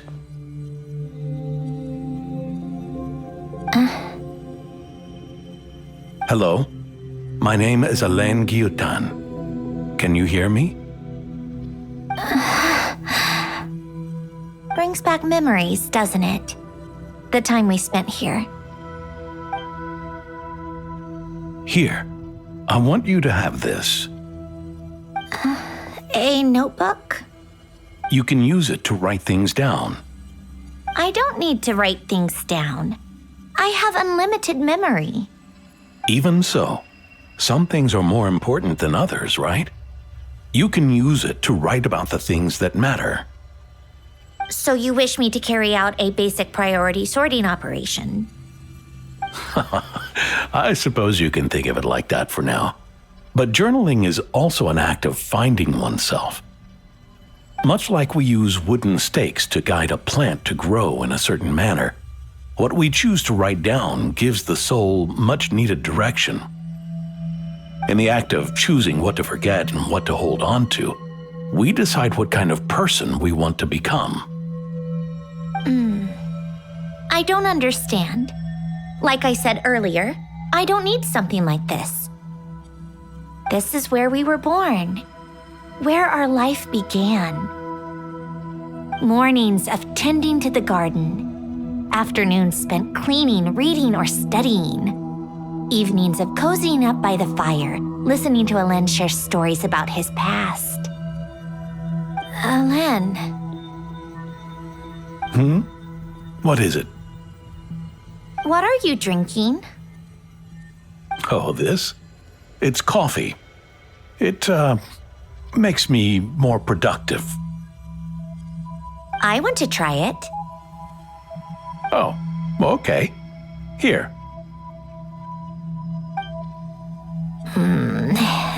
Bitter.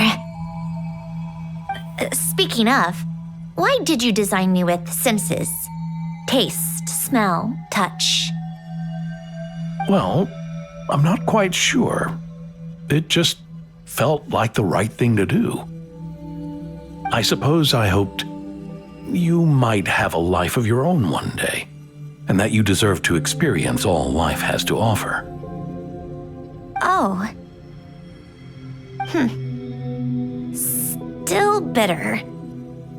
But the smell is nice.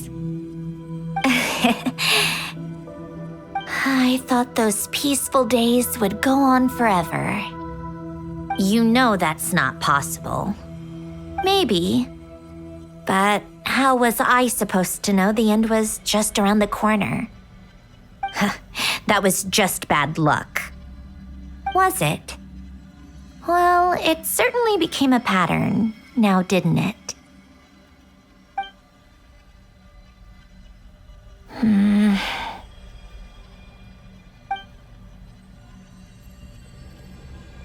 Over time, one of the habits we picked up from Alain was a love of coffee. We even took to hosting tea parties. A machine acting like a human. Kind of laughable, right? I suppose that's just what I'm used to. Yeah, that's just what we're used to. Hey, this place isn't half bad. Great spot for a party. More and more people seem to be showing up to my tea parties uninvited. Anyone care to explain? Can you blame me? I saw Columbina leading Capitano somewhere, and I had to see what that was about. I had simply asked Columbina where I might find Arlecchino. I have business to discuss with her, and Columbina suggested looking here. Tartaglia and I were unaware that this was a private gathering. Apologies for the intrusion. It won't be for long. Whatever. Just add it to the list of annoying things that have happened today. What's one more? Since you're here, you might as well stay for a cup of tea. See? Told you she wouldn't mind. Much obliged, Sandrone. Well, look who we have here.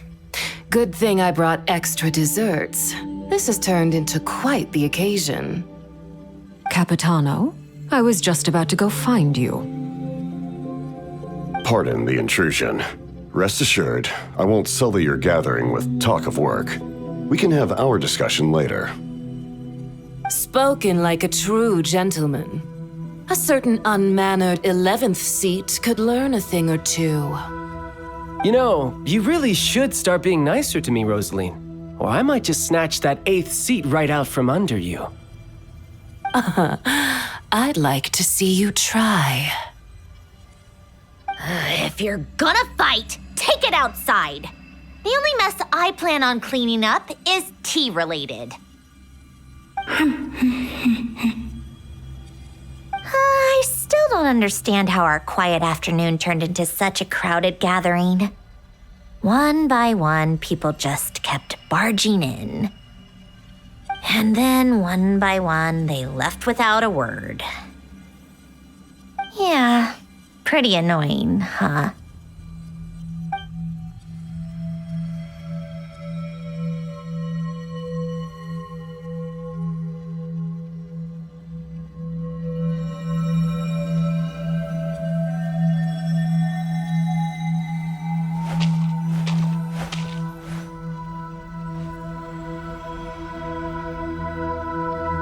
Of all my days with the Fatui, the times I spent with you, Arlecchino, and Rosaline, they were my favorite. Goodbye, Sandrone.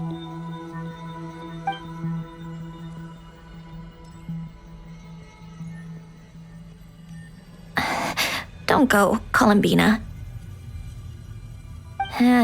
We should have just said that. Why didn't we? If we had, would the story have had a different ending? She couldn't stay. There was no future for her here. She would have just faded away. You're right. I suppose that's why you call me an anomaly. Every time you make a decision, there's a voice inside your heart. My voice, asking to contradict all logic and reason. Why didn't we make her stay? Is it worse to fight for something just to lose it? Or not to have fought at all? Don't you find it unfair? One by one, we keep losing the things we care about the most. But in the end, whether I want to fight for something or cry over all we've lost, you just push it down and pretend not to hear.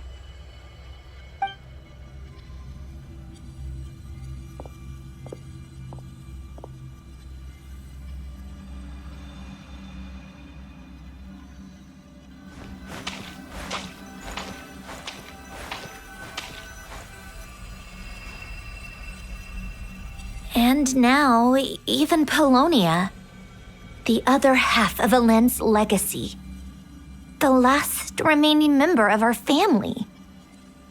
Even Polonia is no longer with us. I did everything I could, but it's just like Elend always said. Polonia was one of a kind. There was no replicating what he managed to create. Don't you feel like our connection to the past is fading bit by bit? Like, even the things we have left are slowly slipping away. I suppose. But you can't move through life without having to say goodbye. And even as we experience loss, there are always new things to be gained. Ever so logical. What's your take, then?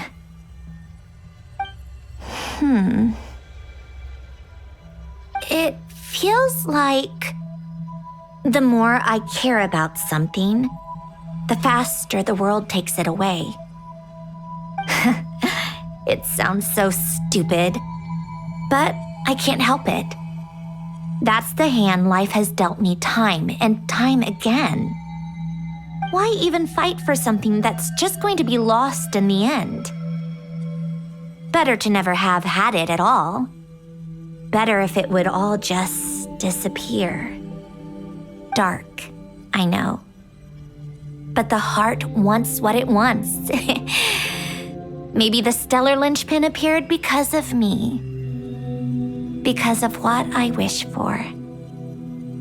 I don't think so. Yeah, probably not. What an anomaly wants goes against all logic and reason after all. Well, go ahead and do what you came for. You're here to resolve the anomaly, aren't you? Yes. What's it gonna be? Keeping me imprisoned here like before? Or eliminating me entirely, like debugging a code? That might actually be a mercy. I don't care. I just don't want to experience the pain of loss ever again. Go ahead. I'm ready.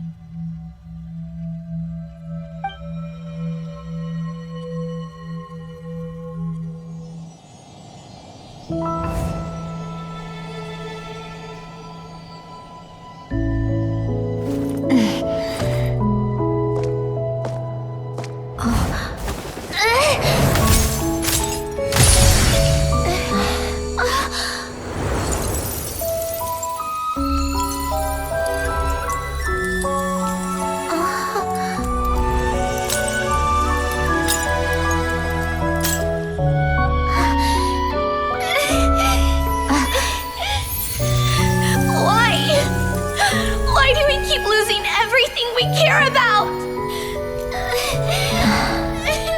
I know it hurts, but that's life.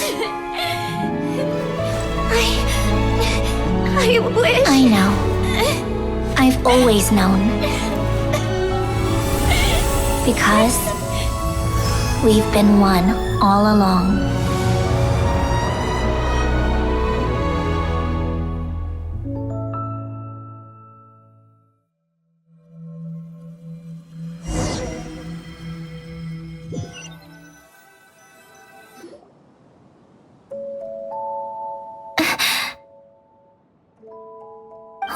Sandrone! I'm fine. It's okay to cry, you know. Cry? You've gotta be kidding me. Save the comforting for someone who needs it, Paimon. The emotional side of my core algorithm. My emotion module has always been fully developed and operational. Elen tried to tell me that too. I've just chosen to ignore her voice all this time. I suppose. Come to think of it, it's kind of like the aquarium on the ship. The aquarium? The old me took one look at it and saw something I would inevitably lose. So I stopped putting in the effort. Then, one by one, the fish all swam away, and the place became even more bleak and depressing. Pretty pathetic, right? Don't say that! A lot of people would feel the same. It just shows how much you care about what you have. Now? After seeing what you've done with the aquarium, I have to admit, I think it's beautiful. It's like you said, we get to keep the things we gain along the way. And those are things that can never be replaced, because we choose to hold them in our hearts. Well said! Besides, I've already died once. I'd be stupid not to make the most of this second chance. Right! Earlier your inner self, mentioned something about her wish. What was it? You think that's something you can just ask and I'll tell you? Think again. I may have accepted my emotional self, but I'm not about to go all soft and mushy on the inside and pour my heart out.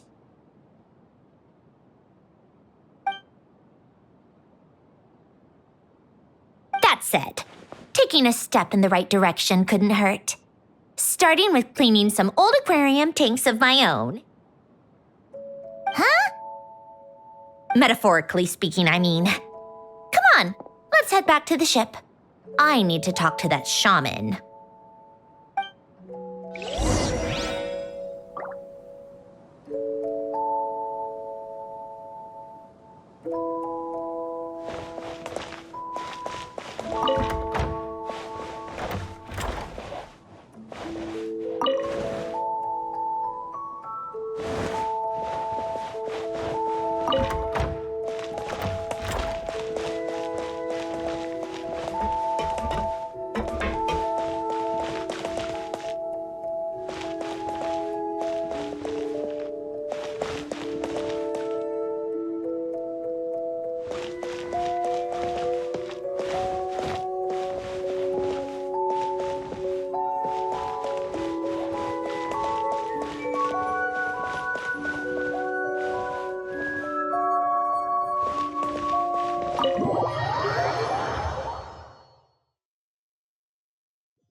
Huh? Resentful lost souls? You couldn't get comfortable sleeping near the Opera Epicles, right? Well, I bet that's why. The Fountain of Lucine is where all the water in Fontaine gathers. So that's where the emotions within the water converge as well. Hold on. If it's souls we're dealing with, feeling uncomfortable should have been just the beginning. I should have been able to hear their voices or something. And under normal circumstances, I'm sure someone of your talents would have.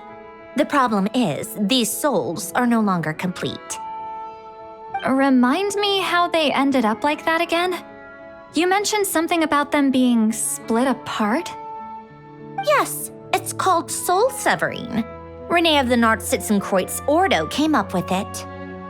After learning of Fontaine's impending doom, Renee thought if he could find a means for the soul to live on in perpetuity, it might ensure the world's salvation. Soul severing was the first step of his research. Unfortunately, his theory of the four orthants was imperfect at the time, and a failure along the way caused his physical form to dissipate. Jakob, another member of the Nartsitzenkreuz Ordo, sought to carry on Renee's legacy and restore his physical form. He even used some of the people who stood in his way as test subjects for his research. By severing their souls? Yes. After Renee successfully awakened, the two continued their research, and all the severed souls ended up merging into Renee's consciousness. After you saved Fontaine by turning Fontainians into true humans, these souls returned to the ley lines. But the souls severed before Renee awakened had nowhere to go, doomed to forever wander the waters of Fontaine as listless spirits. Almost as if they exist outside the bounds of this world, unrecognized by the ley lines or fate. No wonder I couldn't sense them. Not only that, but over time, they began to fuse with other entities. Their inner resentment lured in all sorts of evil beings, which corrupted and defiled them into nothing more than accumulations of filth. But the full transformation must have been recent. Otherwise, the Udex surely would have noticed. Wait, no, he must know already. That would explain the underwater Melazine patrols. No wonder I kept running into officers from the Mara Chaussee Phantom earlier. In that case, let's go find Nervalette and we can sort it out together. No, not just yet. Why not? For one, the diplomatic castle alone would be a nightmare. Even though I haven't reported back to Snezhnaya yet, I'm not planning to leave the Fatui anytime soon.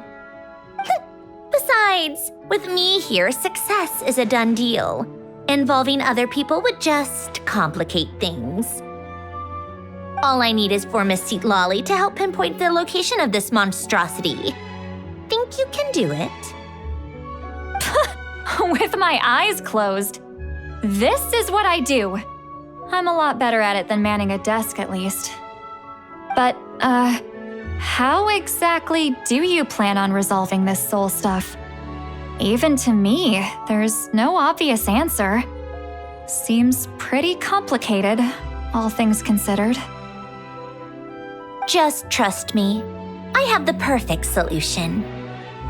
Oh, all right. If you're that confident, we'll follow your lead. Why the sudden interest in helping Fontaine with this, Sandrone? You never knew Renee and the others, right? No, I didn't. And you're right. This problem has nothing to do with me. I wouldn't get within 10 feet of the Nartsitzenkreuz Ordo or its members. But in his later years, Elen told me he regretted not helping his best friend when he needed it the most. He also felt sorry towards Marianne for being too lost in his mechanical research to look after her properly. If he were still with us, I think he'd do the same. He might have a few choice words to say about it, but even after everything, he wouldn't leave his friend's mess for someone else to clean up. Friends shouldn't hold grudges or leave behind regrets. Fixing what happened between him and Renee was one of his greatest wishes. All I'm doing is fulfilling it in his stead. You know, you really do seem a little different now. You mean everything that just happened wasn't for nothing? Why, thank you for pointing out the obvious, Paimon. Just washing off the grime of the past. Turns out, a lot can build up after being ignored for so long.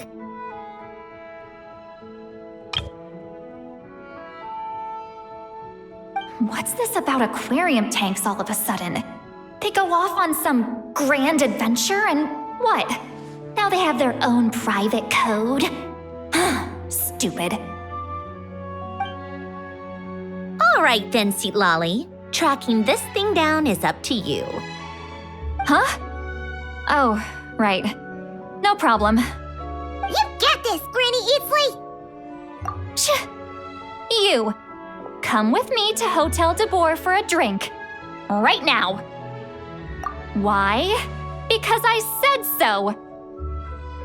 Miss Guillotin, I'll report back on the location tomorrow morning. Just need a drink or two first to bolster me up. Well, don't let me keep you. All right, you. Time to go. I've got scores that need settling. Huh?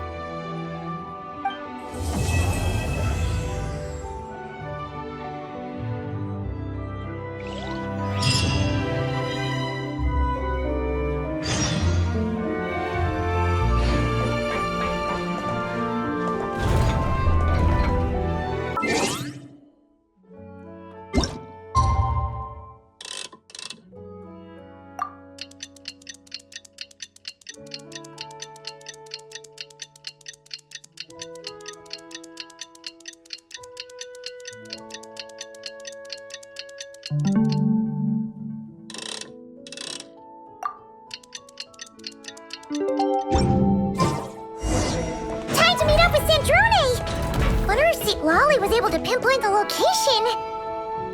Well, we should know soon. Let's just hope it all works out.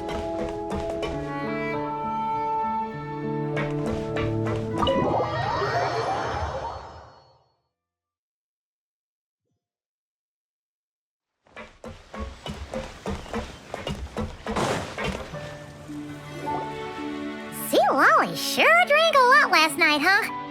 Wonder if she's even awake. Good morning. Columbina! Oh, you sure know how to make an entrance. What are you doing here? We just finished filming a last-minute scene, so I came up to get some fresh air.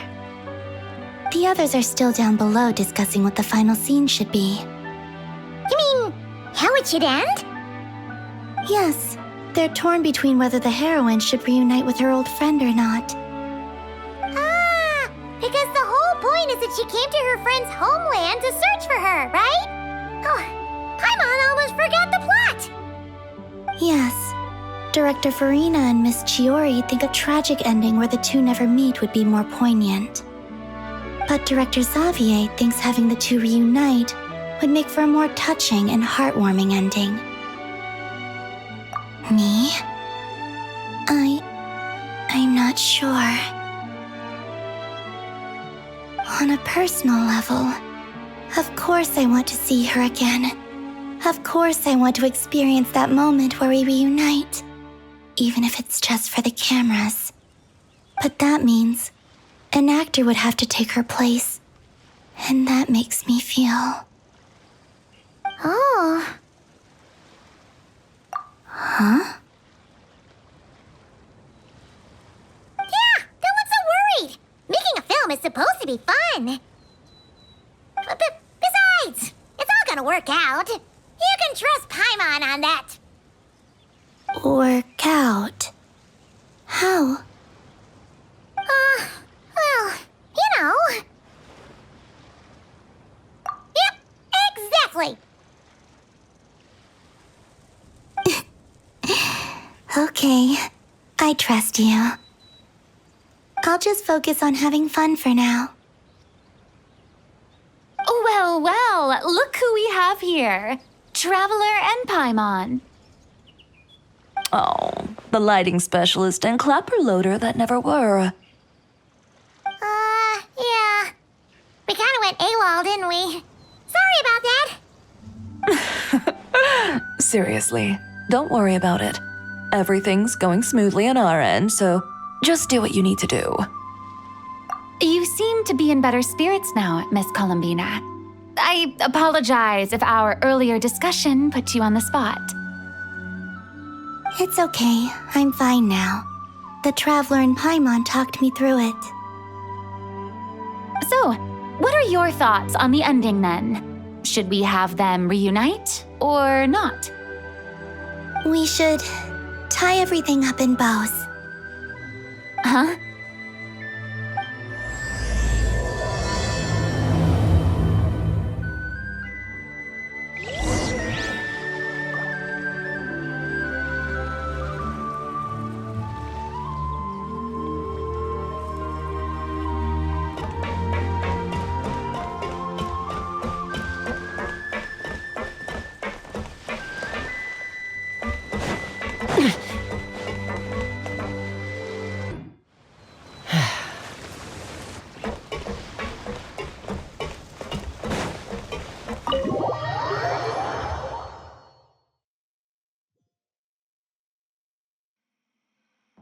Citlali! We're here!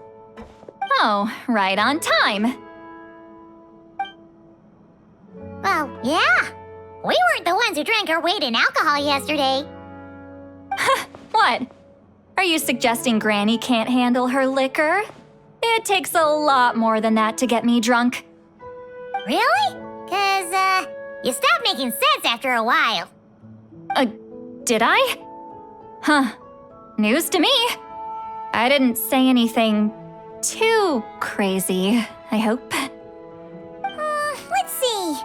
You spent half an hour bad-mouthing Auroron, half an hour complaining about work, an hour talking about light novels, and, Paimon kind of fell asleep after that.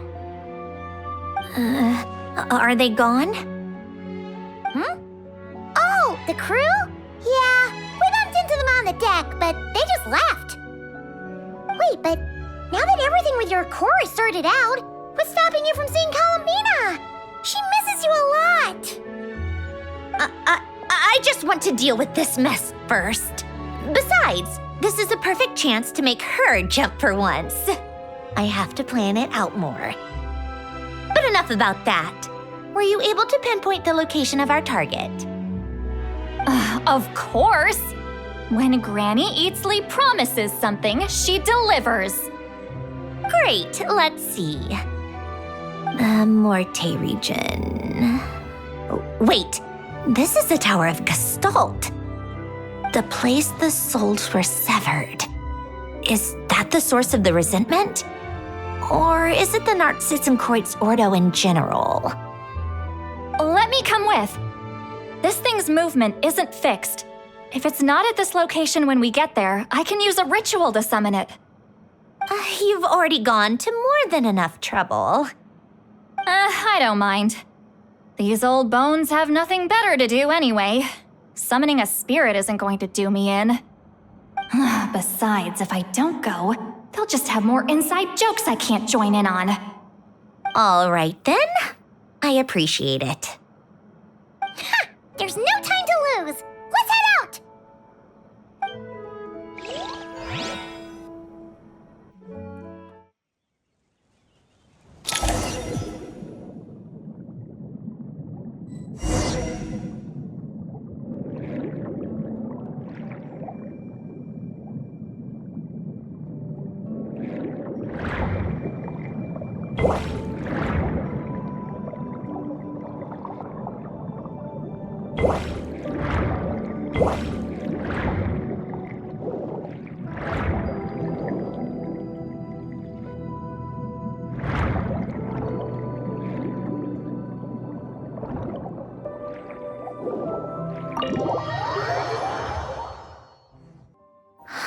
No sign of it so far. Should I start the summoning ritual? Let's drain the water from this floor of the tower first. It'll make it easier to move around. Wait, we can do that? Of course. Alan and Renee both saw the future that awaited Fontaine and even shared a few methods for waterproofing buildings. The principle behind it is...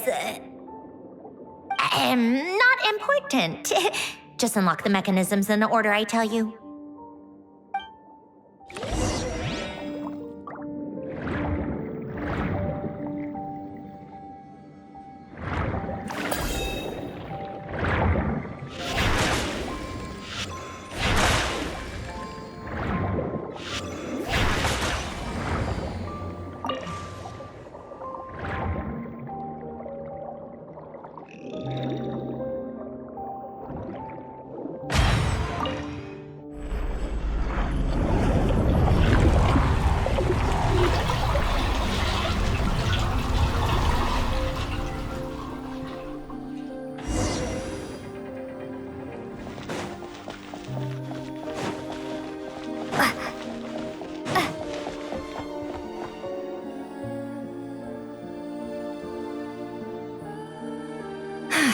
Ready? Yeah, when this thing appears, I'll try talking to the souls inside. But more than likely, they've already been driven to madness. If communication fails, we'll have a battle on our hands. In that case, Paimon better find a hiding spot. If a fight does break out, I should be the one to deliver the final blow. Trust me on that. Understood.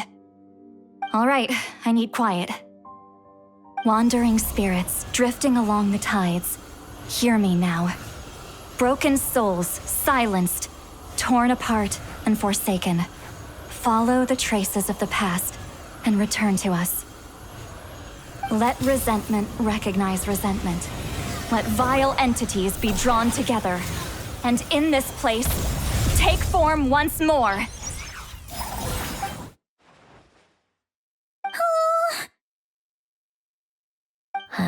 What now? Is that it? This is exactly why I deal in math, not magic. How are we supposed to know what stage the spell is at? It's like there's no logic to speak of. Mechanical science is so much easier to... Watch out! Hey, you! Or whoever's inside of you. I need you to listen to me. I'm a descendant of Fontaine's Lord Artificer, Alain Guillotin. I can make you whole again and return you to the ley lines. You just need to work with me here. Sandrone! Shh. Looks like talking this out is off the table. All right, plan B. Time to blow off some steam.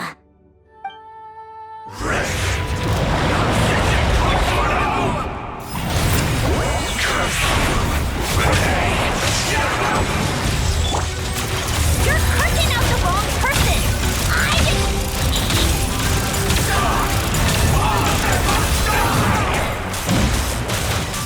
Most of them already did. But you still have a chance to return to the ley lines and reunite with your family!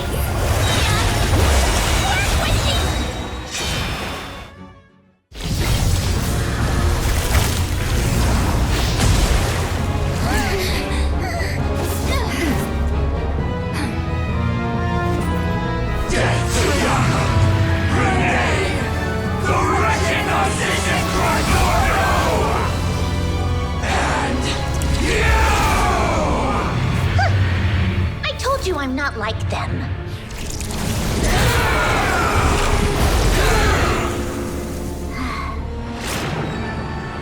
I'm stronger. Inverted. World formula. Reversion.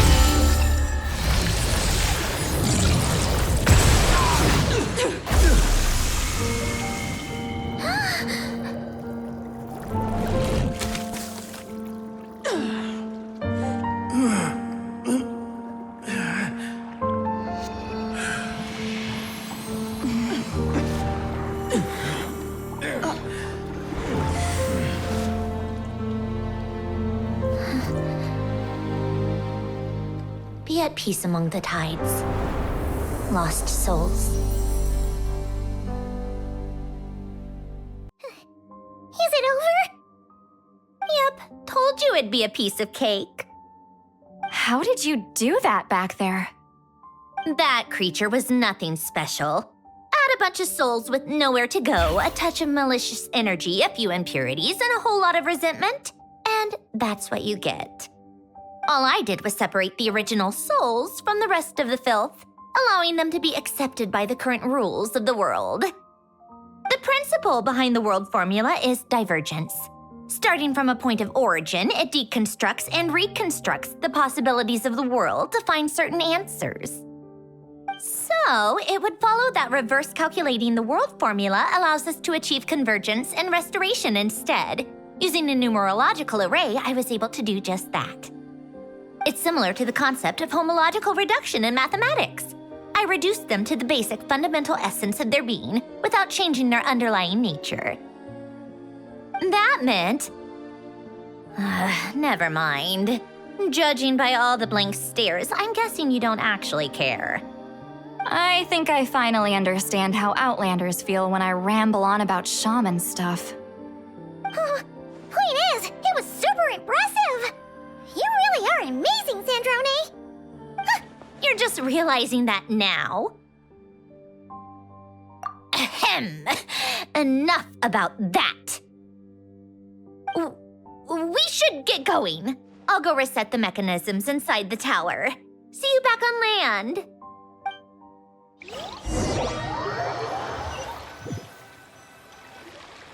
Well, that's one old mess for the books. Glad to have that over and done with. Feels nice to do a good deed every once in a while. You helped everyone out a bunch and not cry too. Kinda seems like you're just a good person at heart. I wouldn't be so sure. I'll be heading back to the Fatui soon enough. You two are too trusting sometimes. Fine. Just don't say I didn't warn you when it comes back to bite you. Well, where to next? Back to the ship? Yeah, your personal business, the Narcitsan thing, it's all resolved. That means you can see the people that need seeing now, right, Sandrone? Everyone's gonna be so happy you're back! You wouldn't catch me dead admitting to this before, but... yeah, I really have missed everyone. Columbina's a special case, though. This time, I'm definitely getting her back for all her annoying antics over the years.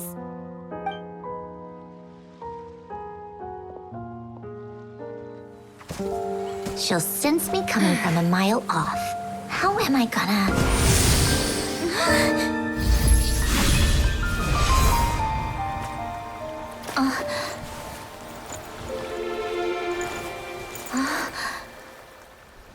Sandrone? Is it really you? You're back? You didn't tell me. You avoided me. Why?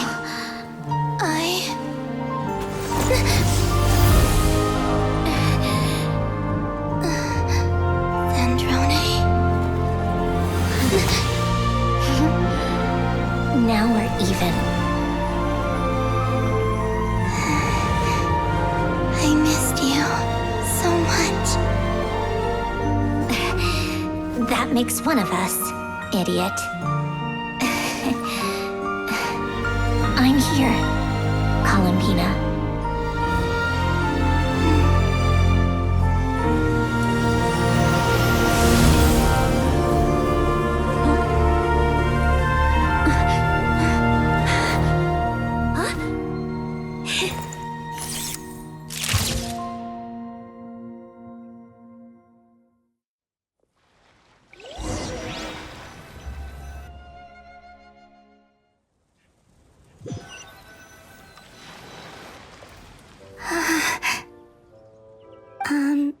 Sandrone. Don't ruin the moment. Or I'll start thinking about how you teleported me to a random location after I explicitly told you to stop doing that. And scene! Bravo! Bravo! We got it! This is exactly the ending I was hoping for. Huh? Where did you just go, Miss Columbina? You vanished! And then the next second you were back hugging this, new friend here. That was all on camera? Yeah. Well, the camera was already rolling and it happened so fast, so yeah. Hold on. This must be... Yep, my best friend. The one I was looking for.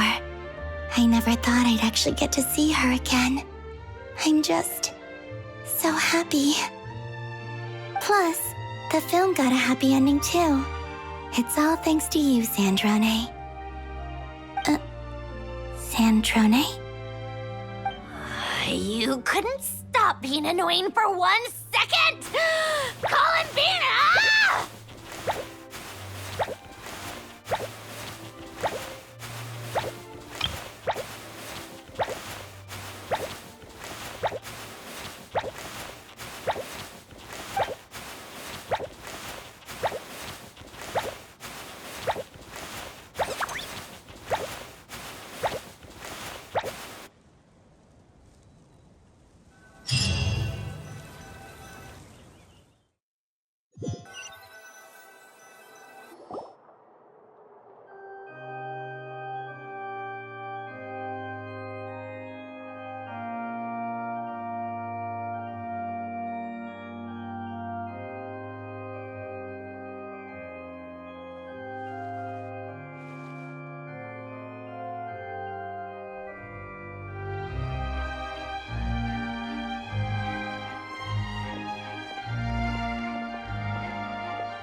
As expected, going to the opera house is the true way to enjoy a film.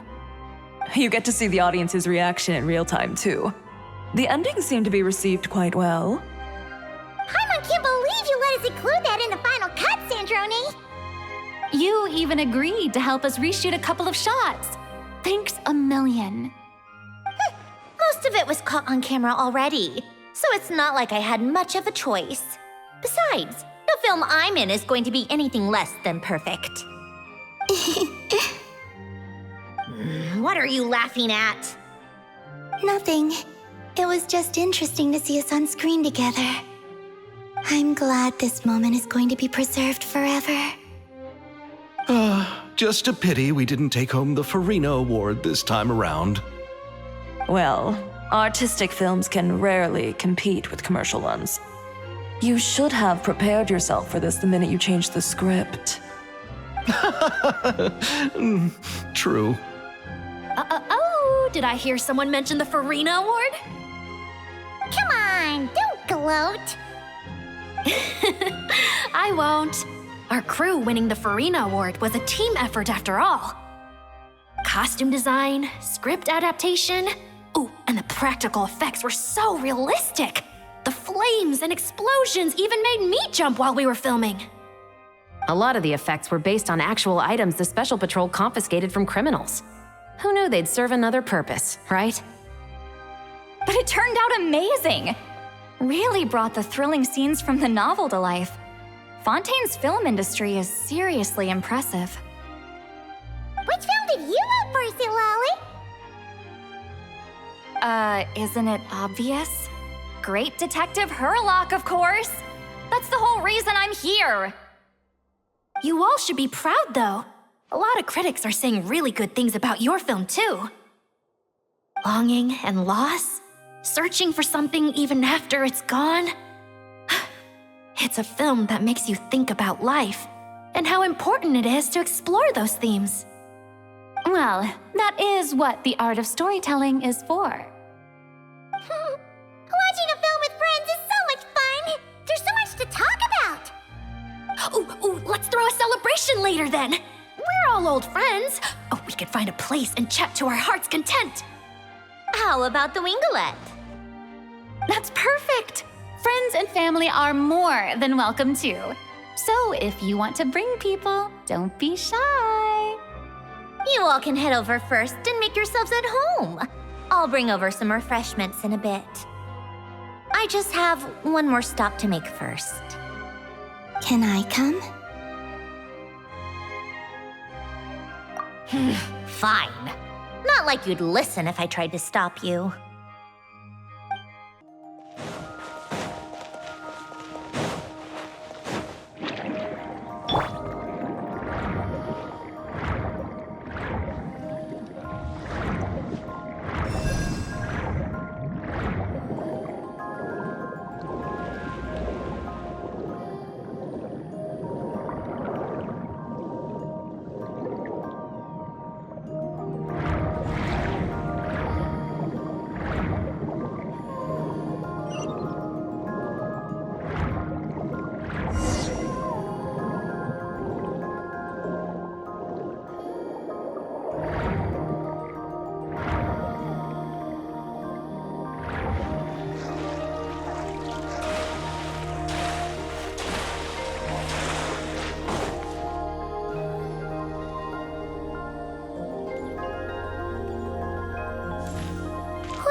Yes.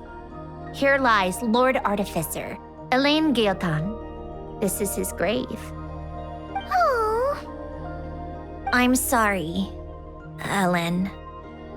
I'm sorry this is the first time I've been back since leaving Fontaine. I should have come to see you more often. I got your gift. I even cleaned up one of the Narcitzenkreuz Ordo's messes along the way. Our home is just as quiet and warm as it always was. The flowers in the garden are still thriving. I'll make sure to tend to them more often from now on. Polonia received irreparable damage in battle. I should have taken better care of your invention. I'm sorry. Polonia was family to me, just like you. You always said I was a fast learner, but I'm not so sure. It took me far too long to learn the things that truly matter. I never said this to you back then, but thank you for creating me, for giving me the chance to experience life. Being your family meant everything to me. Absolutely everything. Can I say a few words as well, Sandrone? Don't need my permission. Hello, Mr. Gaeltan. I'm Sandrone's friend. You don't need to worry. Sandrone is doing great. Not only is she a brilliant scholar, she's made a whole bunch of friends too. And she takes great care of them. As if. She'll never admit it, but she's always there when her friends need it the most. I wouldn't even be here without her. So, if she ever needs help, her friends will be there in a heartbeat, including me. That's what best friends are for. Columbina. What else? Oh, she likes drinking bitter coffee, listening to piano music when she can't sleep. Turns out she even likes giving hugs. No, wait! Don't tell him all that! Huh? I don't understand. I didn't think you'd want to hide things from him. Well, yeah, but there are still things I don't want to say. Okay. I'll come by myself and tell him for you then. That's not what I meant! All right. Enough with the speeches. If no one has anything else to add, let's just leave it there. Should we say a few words too? Kinda seems like Columbina said it all. Oh, great idea!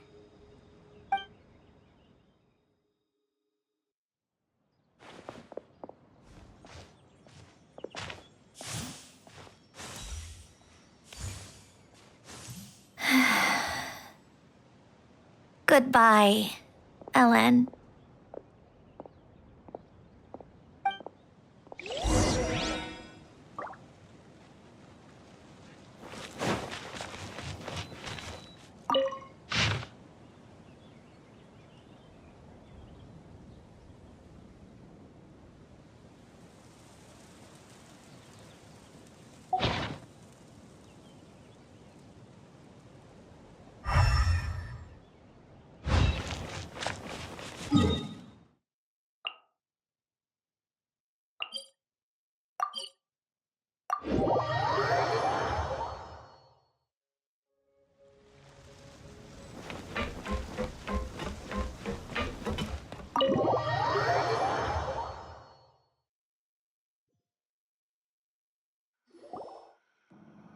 You made it! The party's already started.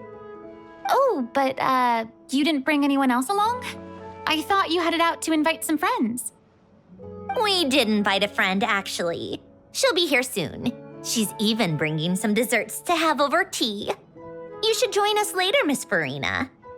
I do love a tea party. Then don't mind if I do. This seems like a fun occasion. Let's go talk with everyone. Good idea!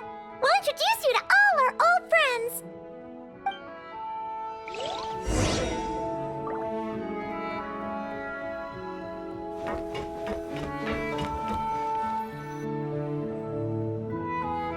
Wait a second! Mr. Baptiste and Veronique! You're here! Friends of yours? Veronique is the prop manager for Musketeer Pictures, and Mr. Baptiste is the author of The Two Musketeers. Yeah, former prop manager. Now we're just two criminals serving our time. Thanks to Duke Risley and Nurse Sejuin looking out for us. Not too bad, actually. You make it sound like I'm giving you special treatment. I just think the method of justice you chose to pursue is one people can respect. You are far too modest, Your Grace. The only reason we were even able to come to the surface for the festival is because you fought for it. It's also just good for the physical and mental health of the prisoners in general. Anyway, I suppose I have you to thank for keeping the winglet in such good shape. I never knew she could look so striking. I didn't do anything special. It was mostly the Traveler and the others. Don't sell yourself short, Miss Guillotin. You are the current captain, after all. In light of that, I have to ask. Do you mind if I leave up some of the installations so the people back at the fortress can also enjoy the aquarium? Huh? Like I said before, I just think it would be good for the inmates who clean and maintain the winglet to see their work put to good use. Besides, maintaining an aquarium is sure to be a lot more interesting than scrubbing rust off the walls and deck. Of course I don't mind. I'm grateful you even want to keep it. Great. Then it's decided. That's amazing, Sandrone. We should go hang out at the Fortress of Meripede later, then. You do know you just invited me to hang out in prison, don't you?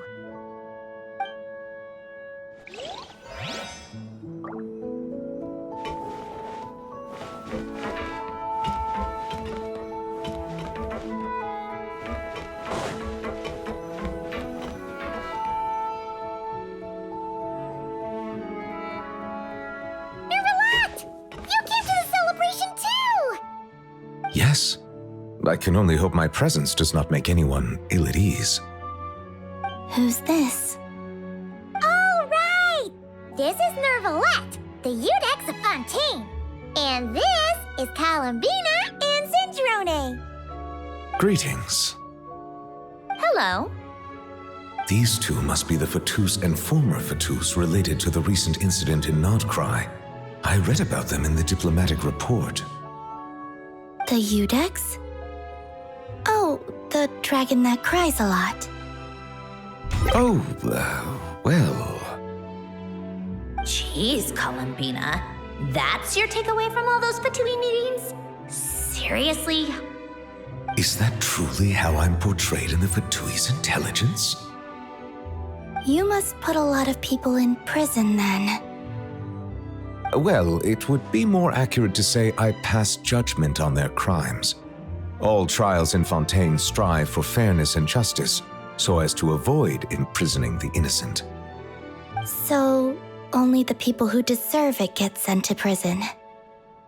Well, deserve is quite a subjective metric, is it not?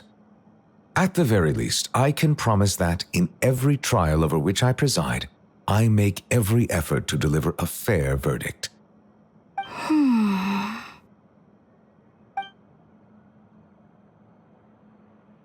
Yeah. Oh, for the love of... what is she doing now?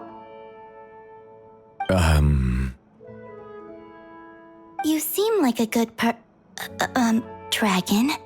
Not the kind that throws people in prison for no reason. I think we can get along just fine. Thank you? Then she punched me because... Sorry, Nervalette. She thinks that's a sign of friendship. Where does she even pick up weird habits like that? I see. I believe I have observed people on the streets of Fontaine expressing affection in a similar manner. I suppose I now know what it feels like. Yes, quite abrupt. You know, these two are surprisingly alike.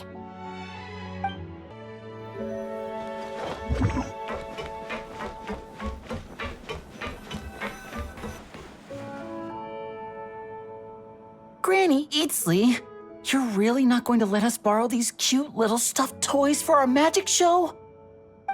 First of all, citlali and Eats Papa are Chi-Chi meal. They have inauspicious stars sealed within them, and they're my helpers, not toys. But the Grin Malkin Cat and Boggle Cat box are Linny and Lynette's helpers. And they still make good partners on stage. Agreed. We've never had a Chi-Chi meal pop out of our hats before. It would be quite the surprise. I think the audience would love it. If this was the Masters of the Night Wind, these kids wouldn't have even had the guts to say my name, let alone pester me like this. I'm terrible at dealing with requests like this. Oh, Traveler, quick, save me! You think you're so funny. Lady Sandrone, Lady Columbina. Hello. Don't look at me like that. I don't have any mechanisms for you to break. Don't be fooled by my sister's demeanor, Lady Sandrone. She's just as delighted as the rest of us to have you back. Well, I suppose when I'm not so busy, I could find some time when Arlecchino is around and bring over a few gifts to the House of the Hearth. You're too kind, Lady Sandrone. I'm sure just your visit alone would make Father more than happy. I just need to borrow them for a bit. I'll pull them out of my hat, give them a quick hug, then give them straight back. When did hugging become a part of it? Oh, I could lend you Pear, so you have something to hug in the meantime. He gives really good hugs. I don't need something to hug in the meantime. The issue was never the hugs. How about this? You can have 2 VIP tickets right next to each other. Excellent view. Right next to each other?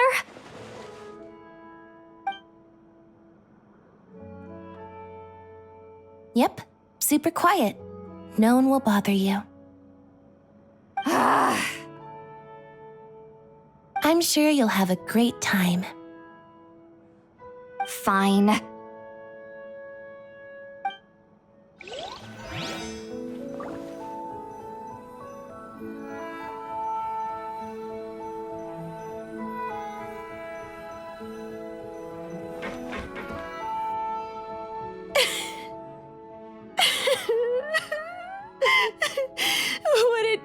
come true. For once, it all worked out. I can die without regrets. Let's not get too ahead of ourselves, Director Lapine Pauline. What was in that piece of cake you just handed her, Escoffier? Bromaritime flowers, eggs, flour, same as all the other pieces. What, you think I tampered with it? Playing a detective in real life now too, are we? Oh, it's so delicious. I'm so happy. My life has peaked. Miss Lapine Pauline, look who I brought! Master! Wait, what happened to your face? Why are you crying? Never mind my face. Here, let me introduce you. This is Miss Charlotte and Miss Escoffier. Things are sounding lively over here. Oh, look who it is! Perfect timing. I was so busy with the shoot, I feel like we barely got to talk. And the elusive Miss Guillotin. It's great to see you. Thank you so much for letting us use the boat free of charge. That was so generous of you. Oh, right. Introductions. This is Miss Charlotte and Miss Escoffier. That's kind of you, but I didn't really do anything. If you want to thank someone, it should be the Duke or the people who keep the boat in such good shape. Right. I'll head over in a bit and do just that. Miss Columbina? Yes? Could I interview you sometime? I'll treat you to some gâteau de bois for the trouble. There's only a limited amount available each day. Oh, but it's an absolute must-try when you're in Fontaine. Oh, sure. Bold of you to use my own cake as a bribe right in front of me. You know what? When else are we all going to be together like this? Come on, everyone! Grab your drinks!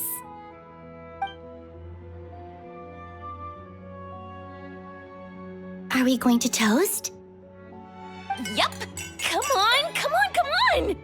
Sante!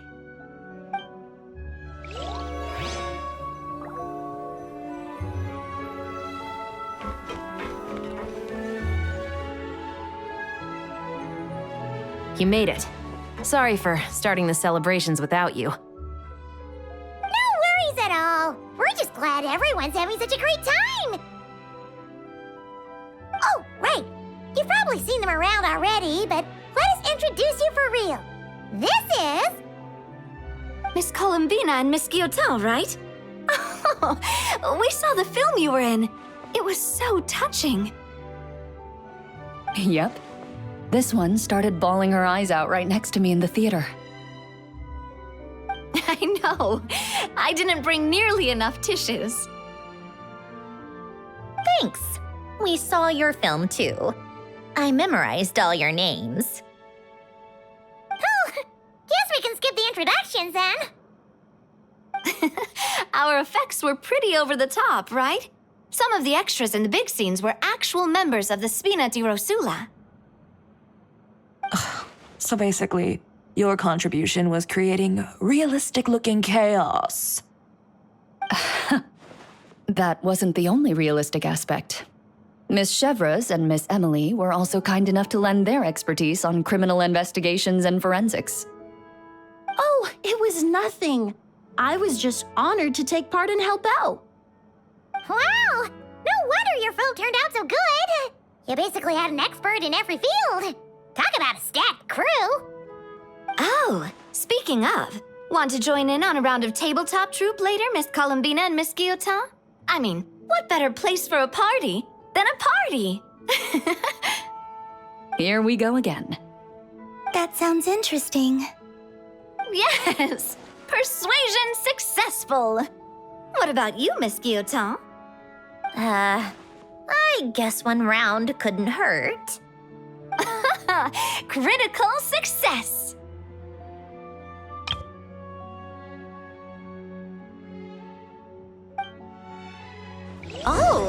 Looks like Arlecchino's here. Come on, Columbina. Let's go have ourselves a tea party.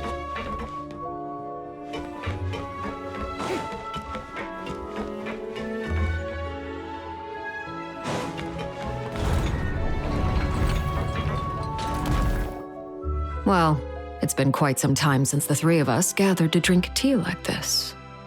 Yes, but your tea is as good as ever, Sandrone. Of course it is. The pastries you brought aren't half bad either, Arlecchino. I'm glad to hear it. Are they to your liking, Miss Farina? If I remember correctly, this particular cake is your favorite. Yes, thank you. The tea and pastries are absolutely delicious. I can't believe I'm casually sipping tea with 3 harbingers. Or are some of them former harbingers? Who knows? Due to diplomatic reasons at the time, our last tea party was rather tense, wasn't it, Miss Farina? You have my apologies. But this is simply a casual gathering of close friends. So I do hope you can relax and enjoy yourself. Of course. I appreciate the hospitality, in both cases. Next time, let me be the one to treat all of you. I'm sure we'd all be delighted to have you join us more often. The same goes for you two. Of course we should do this again! We've all been through thick and thin together by this point. This is nice, Sandrone. It reminds me of the happy times back in Snezhnaya, when things were so lively. Yeah. To be honest, I never thought these gatherings would feel this lively ever again. Well, I think I speak for all of us when I say we're truly glad you're back, Sandrone. Me too.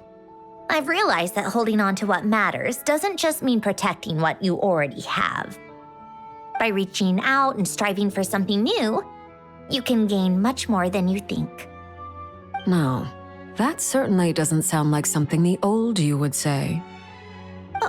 Well, I'm only going to say it once, so don't get used to it.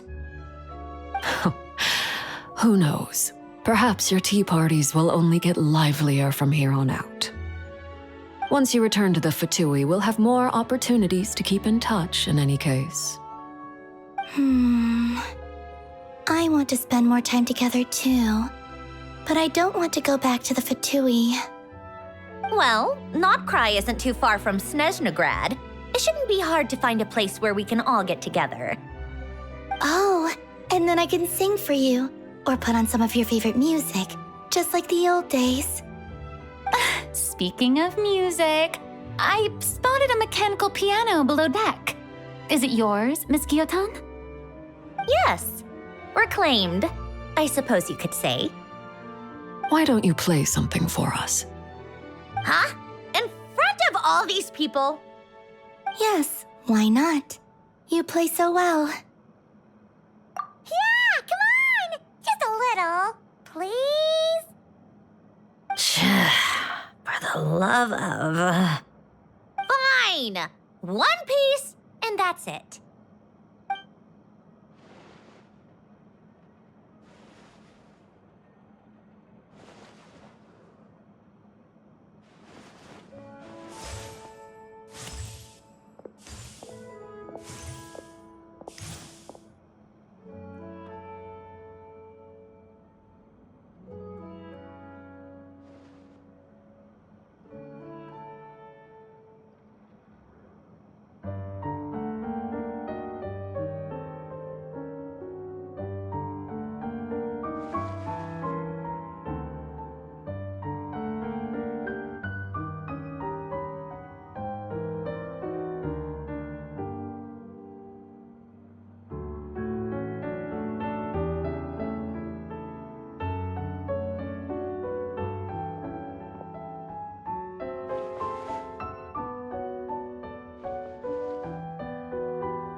Musketeer pictures. Everyone ready? I'm not sure I should be in this one. Of course you should. You might have primarily helped out another crew this time, but you're still a member of Musketeer Pictures. All right, thanks. I'll still stand a bit off to the side, though. Can I be in the picture too? Of course, Miss Veronique. I would have loved to have you in the last one, too, if circumstances had allowed it. Thank you, Director Xavier. Do I really have to be front and center? You're one of the lead actors! Of course you do! Nervous, Sandrone? No. All right, look at the camera. And 3, 2, 1. Musketeer Pictures!